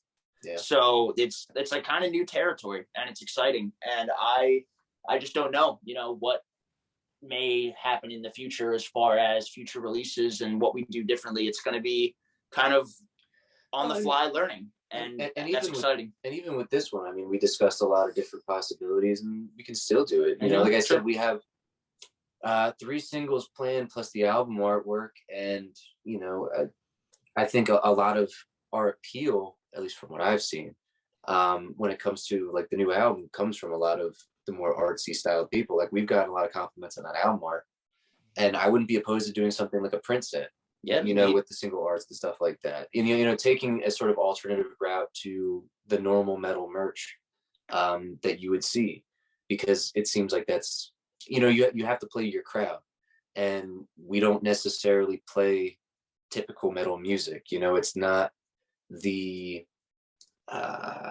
it's all the metals. We play all the metals. Well, but it's not like, I feel like if you just play straight ahead death metal, there's already a crowd there. Mm-hmm. That's sort of built in. I mean, it's up to you to tap into that crowd, but for us, it's a little bit tougher and a little bit weirder to promote, because it's tougher to pin us down. We don't not all of our stuff appeals to thrash guys, and even musically, we've noticed that. On the EP, the song Tombstone Currency, frankly, it's one of my favorites to play, but the crowd response is always weird to it. Like at a thrash show, because it's mid-tempo, kids are like, we can't mosh to this, so they don't know what to do. And that's one that of the EP songs, it's the one that's always sort of seems to be coming in and out of the set, because it is a little bit weirder. It's not necessarily for every set. But picking your merch and picking up how to promote is much like picking a set. You got to pick your battles and base it off who's going to be there, who's showing up. And like I said, right now it seems like a lot of that more arty crowd is leaning into this a little bit more. So we'll see how that plays out. If we can. And I think that goes with the way that we're presenting everything to the public as Absolutely. well. So, Absolutely. That shit looks like a fucking heavy metal magazine cover, man. We'll see. So what I want to just kind of really close off here with you guys was, when you guys had agreed to do this here, one of the things I was looking forward to the most was with talking with you guys about is getting your perspective on how things are looking now when it comes to, metal in general. Because I'll be honest with you, when I was thinking about what I could really get into with you guys, one of the things I was really looking at with you was how things looked for you guys in terms of how the industry looked when it comes to metal, because that's always a very unique style of music that some people either love or hate, when it comes to the music. And when I heard about you guys' background when it comes to how you guys had started, I mentioned before that I heard that you guys were played saxophone, and then the different type of music you guys had played had grown up listening to, it was very interesting for me to hear that, and then here you guys are playing a distinct style of music being metal. So I always find that really intriguing when they're listening to people's background when it comes to how they have started and where they are with it now, as I mentioned before, with my research here with you guys. So what I want to just basically close off here with you guys is saying that I have thoroughly enjoyed my conversation with you both, and with Nick as well too, from the time he chimed in. But I was hoping that you guys could also just share one last thing here with how you guys are looking at things moving forward with the genre in general, because I always think that when people listen to metal music, some people have a perception of it and some people are obviously very much open to it. But if you guys can just in closing just provide some insight about what people can expect moving forward with the band, as far as people can look out for moving forward with your record, and also with the band in general, what people can be expecting down the line when it comes to what to be looking out for here.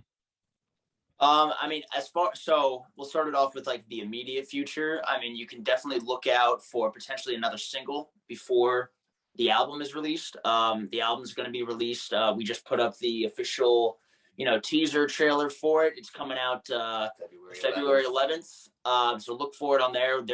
Check out all of our social media pages. We have links to all of the pre-order information if you guys want to get your hands on it. And honestly, just our biggest thing is just take a listen to the single. Yeah. And then tell us if you like it. Tell us if you hate it. You know what I mean? Like, just tell us something about it. We just want to see people out there at least taking some sort of chance on listening to it. And just we welcome all interaction, whether good or bad. We're very open people. We're pretty friendly. You know what I mean? Like, if anybody has a question or wants to know something about anybody in the band or what we're doing, just send us a DM. We'll answer it almost immediately. As far as after the album comes out, I mean, show. We're going to be trying to book shows as much as possible. We're all itching, provided that the COVID restrictions kind of hold off and we're able to still play as many places as possible and people are putting on as many shows as possible. If if any promoter or anything is listening to this and you need a band to play, hit us up. We're down. You know what I mean? We're always open. We'll play with anybody. We'll work with any promoter. We're a band that's hungry and wants to play, essentially, is how it goes. As far as the future of Dissentience is concerned, I mean, I think ultimately what you can expect from us, both on this new album and in general in the future, is just fucking heaviness, man. In all directions. If you like it slow, if you like it fast, if you like it nice mid-tempo, everything, and that it's comes down to what we were talking about before, man. Just having fun with it. There's a lot of bands today that I feel look at the music but not the creative process behind the music when they're making their own stuff. A lot of it's rooted in nostalgia and kind of just riffs on the same things that have been done for 30 years. And One thing that we do that I hope we can inspire others to do is just strive for more, strive to be better, strive to do things differently, you know, and never be afraid to learn something new either, whether it's in like writing or, you know, working with somebody different or what, like, you know, you can't be closed-minded at any point in this type of thing. You have to always at least think about the options of everything that you're doing. Well, and you know, again, you know, the greatest bands in metal have longevity because they did things differently than the rest of them, you know, and that's, I can't say it's what we're doing because that's up for everybody who listens to decide, but ultimately it's our goal. It's what we're trying to do. Yeah. That's what we're striving to do.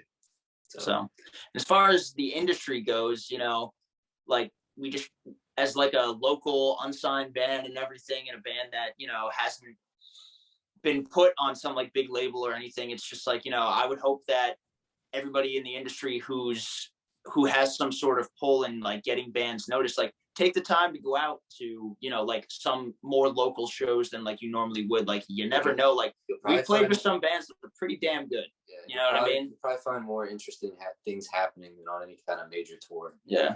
You know, again, a lot of bands today are just riding the nostalgia train of what was cool 30 years ago. And it's like, I don't know, man, maybe Satan and talk about titties and shit like that scared parents back in the 80s, but it's not scaring parents today because they all listened to the shit back in the 80s. So, you know, gain some fresh perspective. You know, let's make things fresh and you know, start a new wave of American heavy metal. Yeah, it'd be nice. All right, gentlemen. Well, I appreciate you guys very much for closing that off here with us. So for the cameras, I want to say thank you both very much for taking the time here to speak with me, and I wish you nothing but great success here with what's going on here with you guys. And